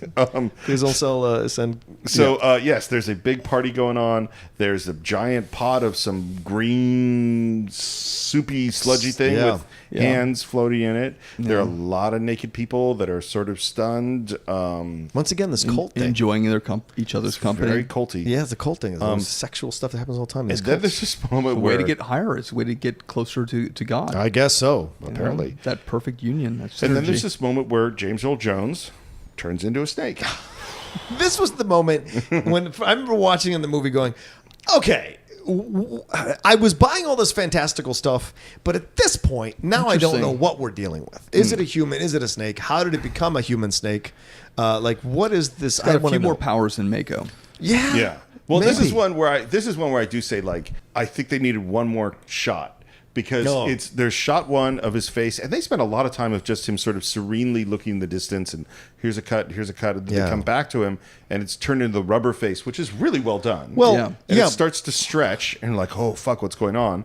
And then it stretches a little more, and then you cut away to Subotai or something, and then you come back, and there's a snake in his hat. Yeah. And to me, it's like, that was too much. There needed to be a middle shot, which obviously was probably too hard to do. Right, and I wonder if it's the same people who did American Werewolf in London, because it feels very similar. I was thinking about that exactly. It feels very similar to the look. I'm almost sure that's Rick Baker. Probably. And if Rick Baker had been on this, I'm sure I would have heard it. Yeah, well, it's interesting. That's true. It's that was a great transformation. Yeah, that was in a American Werewolf, terrifying I think it still holds up. transformation. I think there's never been a better werewolf transformation ever in any film. And what's interesting about this moment is also like they blackface James Earl Jones, which is really weird. James is not a dark black person; he's a lighter face. So when they cut to the plastic or they cut to the Didn't get the tone right. they didn't get the tone right at all. Wow. And I was just like, you're gonna blackface James Earl? All right, but I guess at the time, you're just kind of like trying to sell the effect, and the effect really works actually. Up to a certain point, seeing the mouth kind of start to move out because you're like, what the fuck is going on here? And now we're into a big fight scene. Yeah, Great. And I it's love the really makeup. good. I love the oh yeah, they're cave camo. The camel. I think. Yeah. Oh, that they have on. It's great. Urban Yeah. camo. Yeah, And urban. we get Arnold fighting against the two big guys. We get guy with the big hammer hitting the big pillar of stone. We get to see that leap that you see in every movie now from Scarlett Johansson as Black Widow, where you leap off the wall and come down with attack. Now it's done in everything. I wonder if that's the first one of those. That might be. When Sandal's running out, she's facing those four guys. Yeah, right, she's in uses that the wall. Yeah, it's And Tavern again, there. you see that as a dancer, like she moves really, really well. Beautifully so, especially with the sword. And Sharp object. yeah, apparently she was not that safe with the stuntmen. No. She hurt a bunch of people. Oh, did she really? Yeah. Yeah, and I think there was one big injury where someone's finger almost got cut off. Hers. Oh, hers. Yeah, her her finger almost got cut off. Yeah. Oh, wow. And She said the stuntman suffered a lot on the film. yeah, And I'm not it's surprised. a pretty brutal. There's It a is. lot of brutal stunts. But it makes it believable, which is what's unfortunate. And after the big fight scene, we escape with the princess, and then Thulsa Doom steps up, pulls out a snake. Coral snake, I believe. Is Looks it a coral snake? No, I don't know. It looks colorful. If I knew that information, we definitely called the right guy for this podcast. No, we called the right guy. There's no question we called the right guy. John Schnepp, though. What? John Schnepp is Schnepp would have been interesting. a huge Conan fan. Right. Oh yeah. But maybe he'll listen to this episode and we can bring him on for another film. Yeah, you could have it. You guys could. Yeah, you could probably do 6 of these with 6 different people. True. You know. But you're the one we wanted the most. Thank you. All right, We're just gonna I'm the first one, We're just John. going to do Conan the Barbarian over and over again. different just ways. different guests. Yeah. I love the snake arrow effect. Is a great, Oh, that's so cool. super Seek. simple. Yeah. Because you're just pulling a snake Yeah. straight, and then you have a cut, and then it's a Well, arrow also that built like a line. snake. It's not abracadabra or some nonsense. No. It's Yeah. seek. Yeah. It's Yeah. like it's going to hit its target. There's no way that arrow is, it's transversing about a mile. Yeah. It looks Yeah. like. I mean, obviously not, but And Valeria gets shot, and so- again, when Arnold pulls the snake out, it's perfectly it's back into done. a snake. Phenomenal. Yeah. And all that's happening is he's pulling a snake straight. Yeah. And then he's not pulling the snake straight, and it looks like it turned back into a snake. It's really well done. Valeria dies in a lovely little death scene. Yep. And it's funny, watching it this time, I went, you know what? Arnold's a good actor. Yes, he is.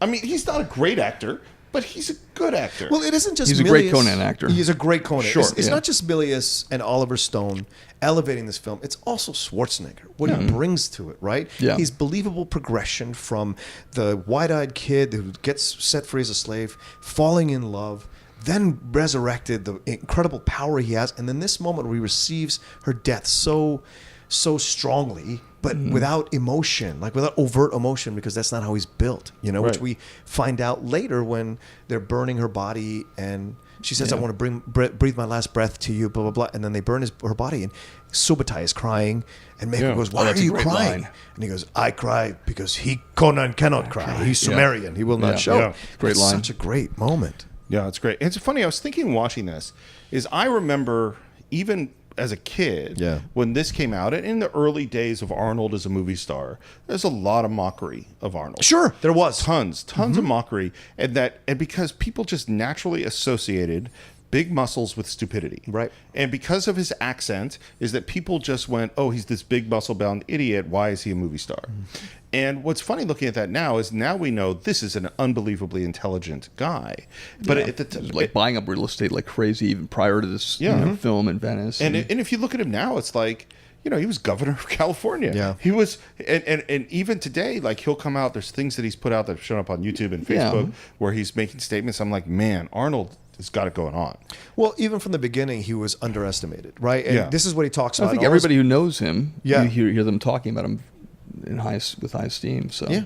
Well, from the beginning, so it's not surprising that he rode out the wave of people making fun of him, because every venture he's taken since he was a kid, like ESPN did a fantastic 30 for 30 on him. That's like 20 minutes. It's a great little story about how he snuck out when he was serving for the Austrian army. He would sneak out to compete in bodybuilding competitions. And when he got caught, the guy said to him, "What did you win?" He goes, "Yeah, I got second place." He goes, "Next time you win." And it was a way of, so this was him always like kind of pursuing his dreams, because he never wanted to be behind anybody else. He had this drive to be, you could underestimate him all you want, but that was at your peril. And that's why it's not surprising that he wrote out this initial criticism of him walking into this new world of Hollywood for judging him and then becoming a star. Well, and the thing about his life, and if you look at it both in bodybuilding and film, he's continually learning lessons from failures, or not getting, he doesn't win Mr. Universe the first time. I don't think he wins Mr. Olympia the first time. No, I think and Sergio Oliva does or something. Yeah, and then but the second time he does.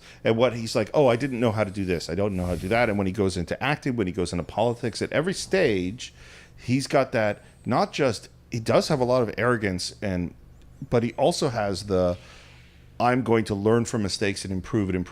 Right. Yeah, he's an impressive guy. Well, something Nelson Mandela says, I think it was Nelson, he said, like, "I don't lose, I learn. I win or I learn." These are the only two options. Yeah, and it's great.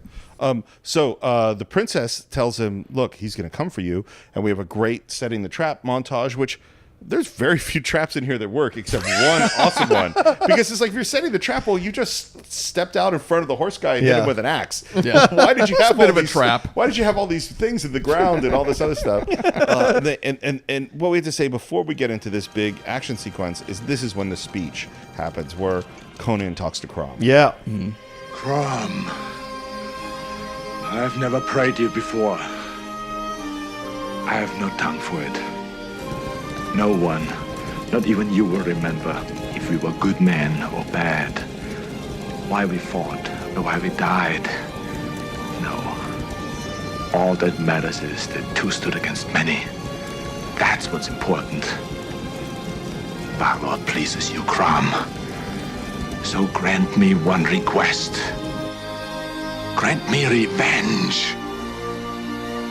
And if you do not listen, then the hell with you. This is a nice callback, Steve. Oh, thank you. I didn't know what ADR stood for earlier, but now I know. I can understand callbacks. Sure. We had a discussion earlier. What's great about this speech is if you remember the earlier conversation, which we didn't really touch on much, between Subotai and Conan when they're having their chicken over the fire, and he says, "What gods do you pray to?" and all this kind of thing. He's asked him, and he says the four winds, right? But Schwarzenegger says Crom, and he says, "Crom, I don't think he listens to me or anything like that, but I'm still going to be judged by him when my life is over, and I want to have lived a good life." And so when he's having this speech here, he's saying, "I've never prayed to you," which is interesting. I've never prayed to you. I don't have the tongue for it, but if you don't help me now, I say to hell with you. To hell with you. And I'll tell you what this reminds me of, and you will appreciate this. Yes. It's in Major League. In Major League, yes. What's his name? It's Joe Boo is the god. Yeah. But it's Serrano. Serrano. Yeah. Fuck you, Joe Boo. Fuck you. I say, fuck you, Joe Boo. If you don't help me. It's and I don't know if they were thinking about Conan. I'm sure it is. But it's the same speech. Is Major League coming on the Cine-Files sometime? I would love it. Yeah, me too. You know me. I watched it a couple years ago. Totally holds up. If I watched it 2 days ago, it still holds up. Okay, now we're in this battle. This is a great battle. Yeah. The best one in the movie, I think.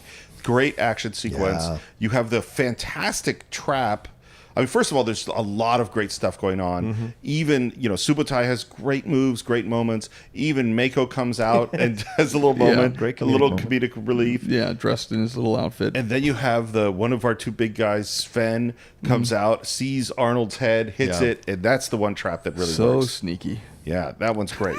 And I love Sven's look of like, oh, I got you now, motherfucker. Yeah. He turns around, he's like, oh shit, I got a spike in my chest. And Conan spends a little more time than maybe necessary just kind of looking at him. Well, like revenge is sweet, here you man. go. And also, that guy has done like 6 Schwarzenegger movies. Yeah. He's the henchman in Running Man with the beard. Yep. He's done. He's in he's the guy with the cigar and the Hawaiian shirt in Hard Target with John that's Woo. right. So he's done a lot of movies. So this guy like lasted a long time in movies playing these henchman characters. Yeah. And then the other big guy, Ben Davidson, I think, comes up, and we have a really good fight scene. Yeah. Interrupted for a moment where Conan's almost done by the appearance of sort of magical, shining Viking Valeria. That's awesome. Yeah, which is great. Helpful. And Conan... Very helpful. And she calls back. She "Do you makes wanna good live on her forever?" promise. Yeah. Yeah. And in the battle, the character's name is Raxor, which is a good sword fight. Yeah. If you want big, heavy broadswords swinging at each other, he breaks the sword, and that's the end of Raxor, and that's his father's sword. His father's sword. Yeah. The symbolism of breaking his father's sword, too, for Yeah. me. And one, the symbolism is he is now his own man. Yeah. And the second thing is him holding both the swords up in the same position that he did when he was a pit fighter. It is calling back to him embracing that he understands what he does best even more fully in that moment. And it's just a great moment. And Doom wants no piece of this, and he rides away. Like, that didn't end well. Yeah. And now Conan and the princess are going for now our third attack. Wait, you skip. Don't skip that he tries to kill the princess with the arrow. Yeah. Oh, good right. point. Thulsa Doom does in that moment, seeing that he's lost all his warriors. In a moment, the princess is screaming for him to save her, and he pulls glad out you a brought this snake up. arrow and shoots the snake arrow. And this is a really great moment For to her, have, too. Yeah, for her too. Yeah, right.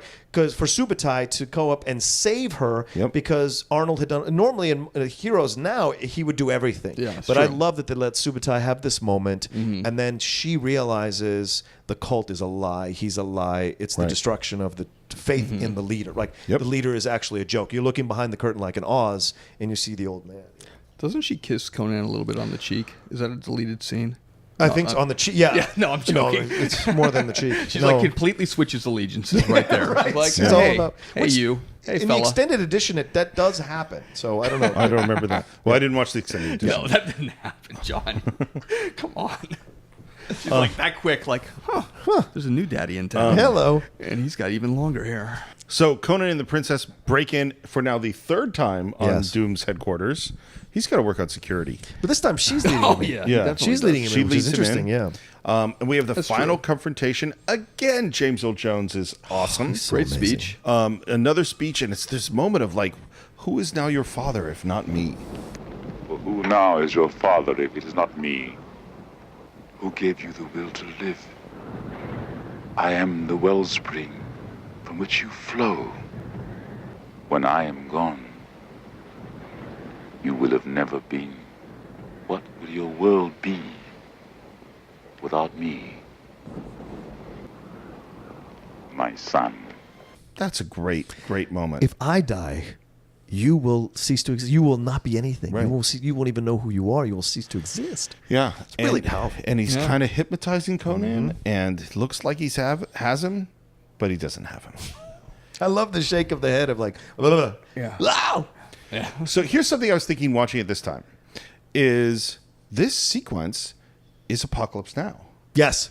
Is that the person has come in front? There's the cult following. great point, That is Steve. like looking up to this Yeah. person, and it's the destiny of this other person who is in some ways a son to kill that person in a ritual manner in front of the cult, and that the cult is then, rather than tearing that person apart who just killed their leader, is going to just lay down their arms. Yeah, all the candles start going out. And what's so fascinating about it is Or do that they? I don't know. is that while MIlius wrote a bunch of Apocalypse Now, that is not what he wrote. Wow. Is that's all the improv that came up from Coppola and Brando. and that was the ending that is not MIlius's ending of that script was a huge battle. Yeah. And yet this movie, 4 years later, very much seems like Apocalypse Now. Mm-hmm. And if you want to know more about Apocalypse Now, I suggest checking out our Apocalypse Now podcast, which is one of my all-time favorites. You guys definitely did the research on this one. Ding, ding, ding. So he kills him. He cuts his head off. He holds his head up in front of the cult, throws it down the steps. Once again, this is one of those great moments where you see the score is building through this whole thing when they Music is sneak great. in, and the score, as soon as he cuts his head off, the score stops. I'm super sad at this point. I'm sad watching this movie every I'm like, this is the end of Conan right now. This is the end of the Conan stuff. The party's over. Like, now I'm going to see the credits Thulsa soon. Doom's, just because the movie's almost I'm over? like, it's really kind of a sad moment. It's very somber for me. Every time you end the movie, And particularly when you know that the next movie is going to be awful. Yes. Yeah. And then the supposed Red Sonja one. Now, Red Sonja and Conan in Robert E. Howard's mythology, different timeline. Right. So there's no real true, and only in the comic books do you see the two of them in this meeting. Well, I love, like I was saying, I love that it goes silent, and then he throws the head down the steps. Yep. It's the end of the cult. It's the end of, and the fact that MIlius doesn't allow some kind of big emotional score or music cue there, I think it's brilliant. It's reduced. You look at all the stuff you were yelling about, screaming about, going, "Oh, I'm gonna do." It means nothing. Yeah. It means Thulsa Doom was right. nothing. Yeah. Thulsa Doom was wrong. That's the end of, well, he could turn into a snake. Yeah. Not with a head cut off. It took a little time. He needed a lot of blood sacrifice in human bodies. Yeah. Hands. I wish I was soup. I was watching this going like, man, I wish it was that easy to make people go like, oh, I wholeheartedly believed in this thing. Oh, no, I don't. It can if you let's destroy the hope leader of the cult. Let's hope that happens. Yeah. In present day, you never know. He burns down the palace or the temple or whatever it is. You're gonna get us killed. Yeah, I know. Knock, knock, knock. Hello, come with us, Mr. Panosian. Conan, is it Les Moonves? Yeah, no, it's gonna be. He's constantly after you two. Again, I apologize, Mr. This guy Moonves. really wants a piece of you guys. Wait, you should have Les Moonves on the Cinefiles. Oh, yeah, let's figure that out. Yeah, sure. I met him once. Did you really? Yeah, when I was doing the Shark Show for CBS. Oh, nice. Yeah. All right, so he burns down the palace. And rides off into the sunset. We go back to old King Conan on the throne. I love that shot, narration. man. Yeah, it's great.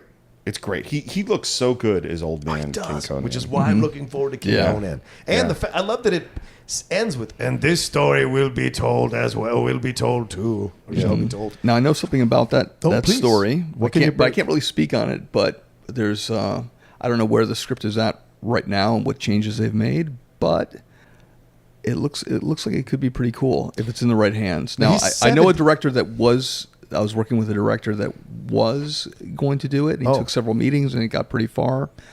And ultimately, they didn't go with him, but he had some great ideas. And so we'll see what happens. Will it be Schwarzenegger being Conan and the lead of the movie, or will he be? Wow. Yeah. At 70 years old. Well, he's King Conan. He's All right. Now it's not the type of movie that you think it's going to be. I think it's going to be a little bit. And the producer is what's his head, the Fast and the Furious guy. Yeah. Mm-hmm. So they have enough money and to do this thing right, and they're trying to take it very seriously. So it's not going to be 70-year-old Conan behaving like 25-year-old Conan. Oh, okay. So it's respectful of those issues, and I'm guessing. Just to throw this out there, it's a little bit of like Unforgiven, or what was that other movie with Clint Eastwood where he's Gran Torino, where it's like, that was kind of Dirty Harry, but that's Dirty Harry now. No, I am hopeful, and if they could do it with that much respect and reverence. Jerry Lopez is still alive, so you can certainly have Subotai come back. You can have a cameo by Subotai. I think Mako is still alive. No, he passed away. Oh, that's a shame. I'm hopeful and concerned. Well, yeah, I'm very concerned, especially after the last Conan movie. Well, and but that was the 80s. No, the last Conan was that remake. Yeah. Well, like there's a lot of desire to make the big smash action film like the other ones, and the time and attention and what you see in this film, I don't know that we can do it. I hope they do. I'm with you. I mean, Arnold, I'm with you. as you said at the beginning, Arnold's track record in the last 30 years in movies is not that good. Well, I think that has a lot to do with the politics. Years. 20 years. I think it when you take someone out of the theatrical world, throw him into politics, and then he reemerges back into a movie, it's a little bit hard to buy that person again as a fictional character. He started not having good movies in the mid-90s. Right. I mean, he was pretty much finished after True Lies. Like his movies are True Lies is a lot of fun. Yeah, I like True Lies. That's his last good movie, in my opinion. Yeah. But in terms of a blockbuster, but what Steve said earlier in the podcast is interesting because you said it's the movies, not the actor. And I do agree to this extent in that his 3 movies that he's done since he came back, Last Stand, Sabotage, and Maggie, he's doing some of the best acting I've ever seen him do. Sabotage. Sabotage, he's I didn't fantastic. see the horror movie. Maggie, the one where his Abigail Breslin is his zombie daughter.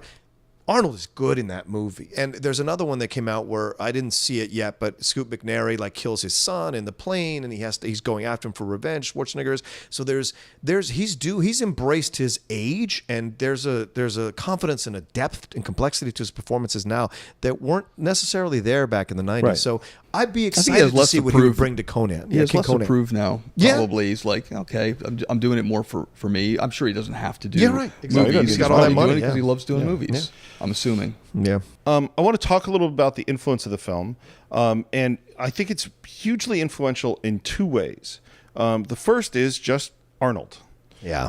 Is that the rise of Arnold, I think, and Stallone sort of on a parallel but slightly different track, and then you get these, and the idea Stallone of changes his whole physique by the time Rocky 3 comes out. 4, yeah. 3 is like 3 is when he gets slimmer, yeah, right? when he's fighting Clubber Lang, and and this is the big thing I think, and we talked about it when we talked about Enter the Dragon, is that previously to Bruce Lee and definitely previously to Arnold, movie stars didn't have to be ripped, right? And today, like the entire way that movie stars and humans in general envision the human body is completely different, largely because of Arnold. Yeah. That I would say most people in the world didn't lift weights ever. Maybe if you're on a football team in high school or something. Right. And now most people in the world probably have lifted weights at some point. The rise in gym culture, the rise in, all that CrossFit, all of that, that stuff. I really think it goes back to Arnold because introducing this. because this is what you can achieve. Yeah. Well, and Maybe I think with a little bit of help, bodybuilding, but you can. Yeah. You get there. Help. You need some help. But bodybuilding, I think, in the 50s and the 60s was sort of a niche culture. Yeah. Oh yeah. Even into the 70s. Freaks. Yeah. Please, if you go to Gold's Gym right now and you see some of these guys, they're not human looking. It's unsettling. You're gonna be taken aback. It's a little strange. Well, and I've heard that Arnold has kind of come out against where bodybuilding has gone to some degree. Just well, in terms there was a level of aesthetics when he was doing it, and a lot of it was based on aesthetics also. Yeah, like you had guys who weren't necessarily huge, like Frank Zane, who were just like in tremendous shape and they had a great physique. And then guys like Sergio Oliva, who was blessed with amazing genetics, like broad shoulders, tiny little waist.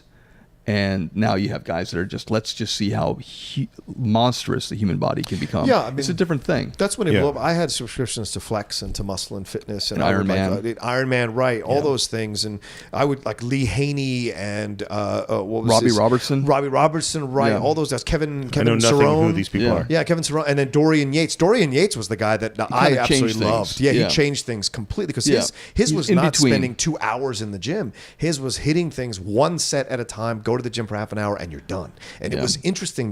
And he's still a monster size guy, British guy. Yeah. And it's interesting how it's changed. So Arnold's probably right because it's all size now as opposed to what you're talking about aesthetics. Because when you see Pumping Iron and he's teaching that guy how to pose, he's teaching that guy to pose to be effective, right? To his effective with his body. That's another guy he's telling. But Mike Katz is the school teacher. That's right. The school teacher in the beginning. And well, and there's the sense with Arnold of him trying to create the platonic ideal of the human body. Yep. In terms of its proportion, its aesthetics, the way it moves.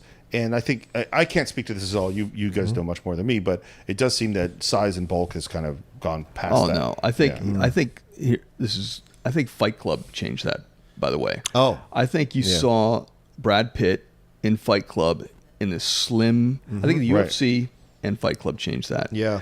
Because you see this slim character, and it kind of changed everyone from wanting to be Arnold size to like, you know what? I could just use abs. Damn it. right. But no, he's athletic and great and charming and handsome, and Brad Pitt really kind of took that. And then you start watching the UFC. MIlius, a big fan of the UFC. Yeah. Right. This is, according to him and everybody, he created the idea of the octagon. Oh, wow. And he was kind of instrumental in, he was talking to all those guys. He was part of the very first UFC. Wow. But you start noticing, like, you see big muscle guys going in there, and you go, oh my God, this guy's going to destroy someone. him, yeah. And then you have Hoist Gracie, who's a regular looking guy wearing a gi, and he's just taking him out. And he's not punching him either. Nope. Right. He's all taking him moves. to the ground and submitting him. And then you have other guys who are just like starting to use this stuff. And it's, you have people like George St. Pierre who are muscular, a little less so than a Van Damme, but they're not like the Incredible Hulk. They're not Right. like Schwarzenegger. And I think that changed a little bit of like movie aesthetics, and that's why we can buy like the Arrow on TV. And Right. Well, it vacillates too because when Schwarzenegger came, it was all the guys were big, all this kind of stuff.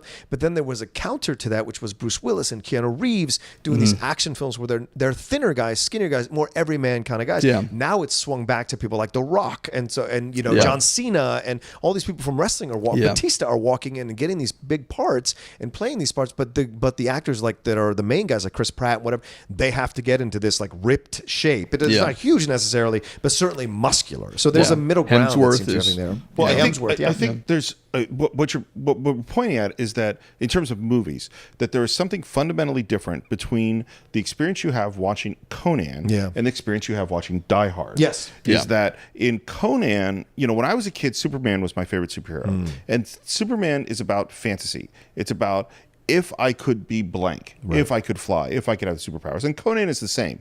Conan is this huge, unstoppable, super powerful person that is nothing like me. Die Hard is about, that person's like me. Now, obviously, John McClane is much tougher and cooler than I am. stronger feet, more calluses. Powerful feet. But the experience is like they go out of their way to make him seem like an ordinary person that is attainable, Rising to as opposed to extraordinary. Conan, who's not attainable. Right. And they're both, and maybe what we do in our kind of tastes in film is go back and forth between the fantasy experience of fantasizing to be this amazing thing and the human experience of what an actual human being Yeah, can The do. Rock is obviously fantasy for most people. He really is. That's like a big, when he shows up in, the Fast and Furious franchise, it's like, okay, that's a giant. superhero. Yeah. Right. But he takes a page out of Schwarzenegger's book. Of course, in that he he is- uses his size for humor. Right. In Central Intelligence, incredibly funny, making fun of his size. But then in other movies, he uses it to his advantage, like Fast and Furious. So it's very much. So I think, Conan and Arnold, these are hugely influential.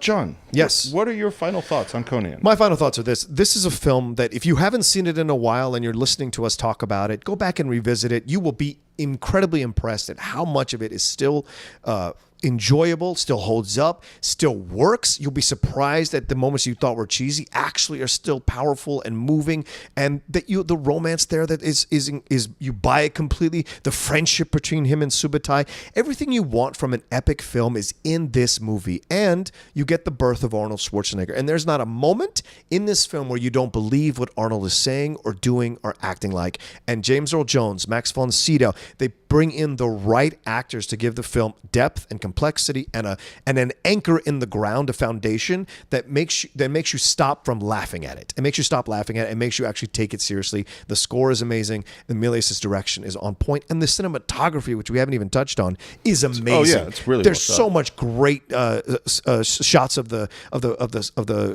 what do you call it? What's the word? Master shot? Landscape? Landscape. Yes, there's so many great landscape shots. I mean, that Trio Woe shot alone is amazing, and so all of that just works so effectively, and you get the right combination of very serious themes, very serious exploration, and out of nowhere, a coming-of-age movie, and these sweet, tender moments between him and Valeria, and also these actually earned comedic moments with Mako, which is almost Shakespearean, where you have the gatekeeper be the comedic relief in the movie. So to me, it's still a phenomenal movie that still holds up. One of the greatest films ever made, in my opinion, and certainly for this genre, one that elevates the genre. It's at a whole different level. Dan, how about you? Well, obviously, it's one of my all-time favorite films. It's always going to be in the top 5, probably top 3 best films I've ever seen. I was a big fan of Frank Frazetta. The whole thing Right. looks like a Frank Frazetta painting. I mean, it's William Stout, who also of that genre and era and everything, who's working on it and making sure all the iconography and all the swords and all the weapons. I mean, it's just beautiful. It's a thing. Like you go, is this Earth or is this? It's supposed to be prehistoric, man. It's like it's almost like like the meteor wiped out the dinosaurs. It's almost like a meteor wiped out civilization and we restarted again. And this is the period before. When we're talking about King Conan, it makes me wonder, like, if this is The Hustler, can they make The Color of Money? Like, The Color of Money is a great film too. I really like Color of Money. I'd love it too. Yeah. And that's one of the few films where you revisit it years later. I didn't. I'll have to revisit it again. You have to revisit it again. And I haven't seen it in a few years. It might be Goonies to me. So I don't know. But I'm just saying, the Color of Money, if you can watch it in black and white, is kind of cool too. Oh, it's I would love to do that. Yeah, just turn off the color and watch it that way. It's kind of cool. But if they can make a King Conan that stands up to, it's just such a hard thing. I don't know if you can achieve. A movie like that again. Who's the director who did Drive? He had a great Viking film. Yeah. That's Windig Reef, something like that. Yeah. It's a great Viking film, and it's believable. It's a believable Viking film. It's very raw and visceral, but it's not an epic tale like Conan is. Nicholas Winding Refn. Is the director, and I think he did. Yeah, the Viking what's the film name? you're talking it's one about. word. It's not like Valhalla or anything like that. No. It's Valhalla Rising. It's Valhalla with Mads Rising. Mikkelsen. It's on my it's in my Netflix queue, and I've yet to watch it. Oh, you haven't watched it? You're going to love it. Okay, it's not what you expect at all. Okay, good. So my thoughts are this: I'm trying to think of how to say this exactly the right way. It might be impossible. Which is that I love the film for everything we've talked about. And I love doing the podcast, and I think it's important. But watching the movie again, I think I couldn't go back to that kid who adored this film. I didn't love it as much. John, attack him. I feel He's weak. Get him now. I don't know that this is a movie I'm going to go back to as much. Are those your robes, Steve? Are those your robes? Yeah. Take them out. Look, I got to call it as I feel. Yeah, of course, you have to. You're not going to be liked by two people sitting here, but you can say whatever you want. And this is the thing: is that movies are where you are when you see them, and you're going to feel what you're going to feel. And sometimes there are films that are great that maybe you don't love, and sometimes there are films that you adore at one point in your life and like less. I don't. It's not that I'm saying it's a bad movie in any way, but I am just kind of going like, oh, I didn't love this as much as I had thought I was going to. There's a lot of anger in this room right now, but I felt like I had to say. I don't even want to go see what you feel about Roadhouse. Oh, Roadhouse is an entirely different thing. All right. I've watched Roadhouse with you. It was not a good night that night. I was really riled up. Yeah. And this is why we always ask this question at the end. It's like, well, that's what we think about Conan the Barbarian.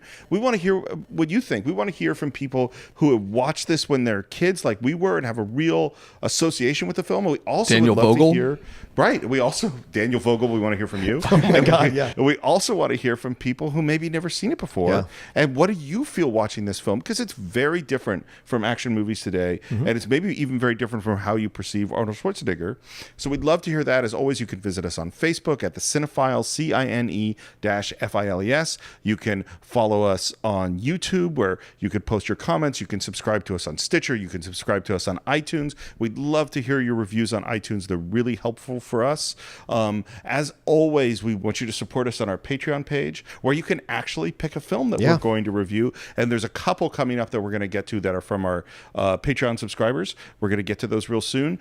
And as always, you can visit me on Twitter at SR Morris. John, where can they reach you? You guys can always reach me at The Roca Says on Twitter and on Instagram. Or visit your house, right? Or yes, don't come visit my house.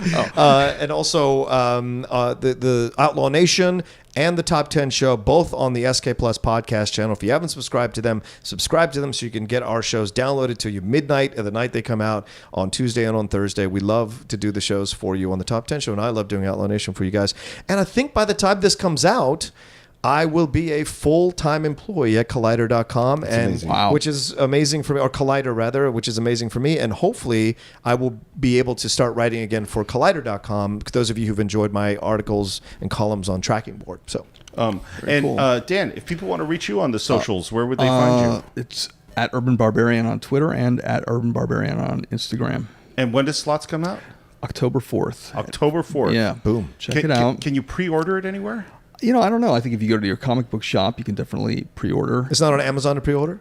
I don't know if they sell individual issues of comic books on Amazon, but they will come out with a trade paperback. Though it's 6 issues, and it'll be a trade paperback. And will there be soon like after. digital versions on Comixology or anything like that? Probably, I would assume. All right, so definitely check it out. And there are thousands of pages of fantastic Dan Panosian artwork in all sorts of comics and stuff that you should go to your comic book store and start picking it up because he's a great artist. Thanks, Steve. Dan, thank you thanks, so much. John. Thank you, Dan. It's been great having you here, and I think that's it for this week. We will see you next time on the Cine-Files.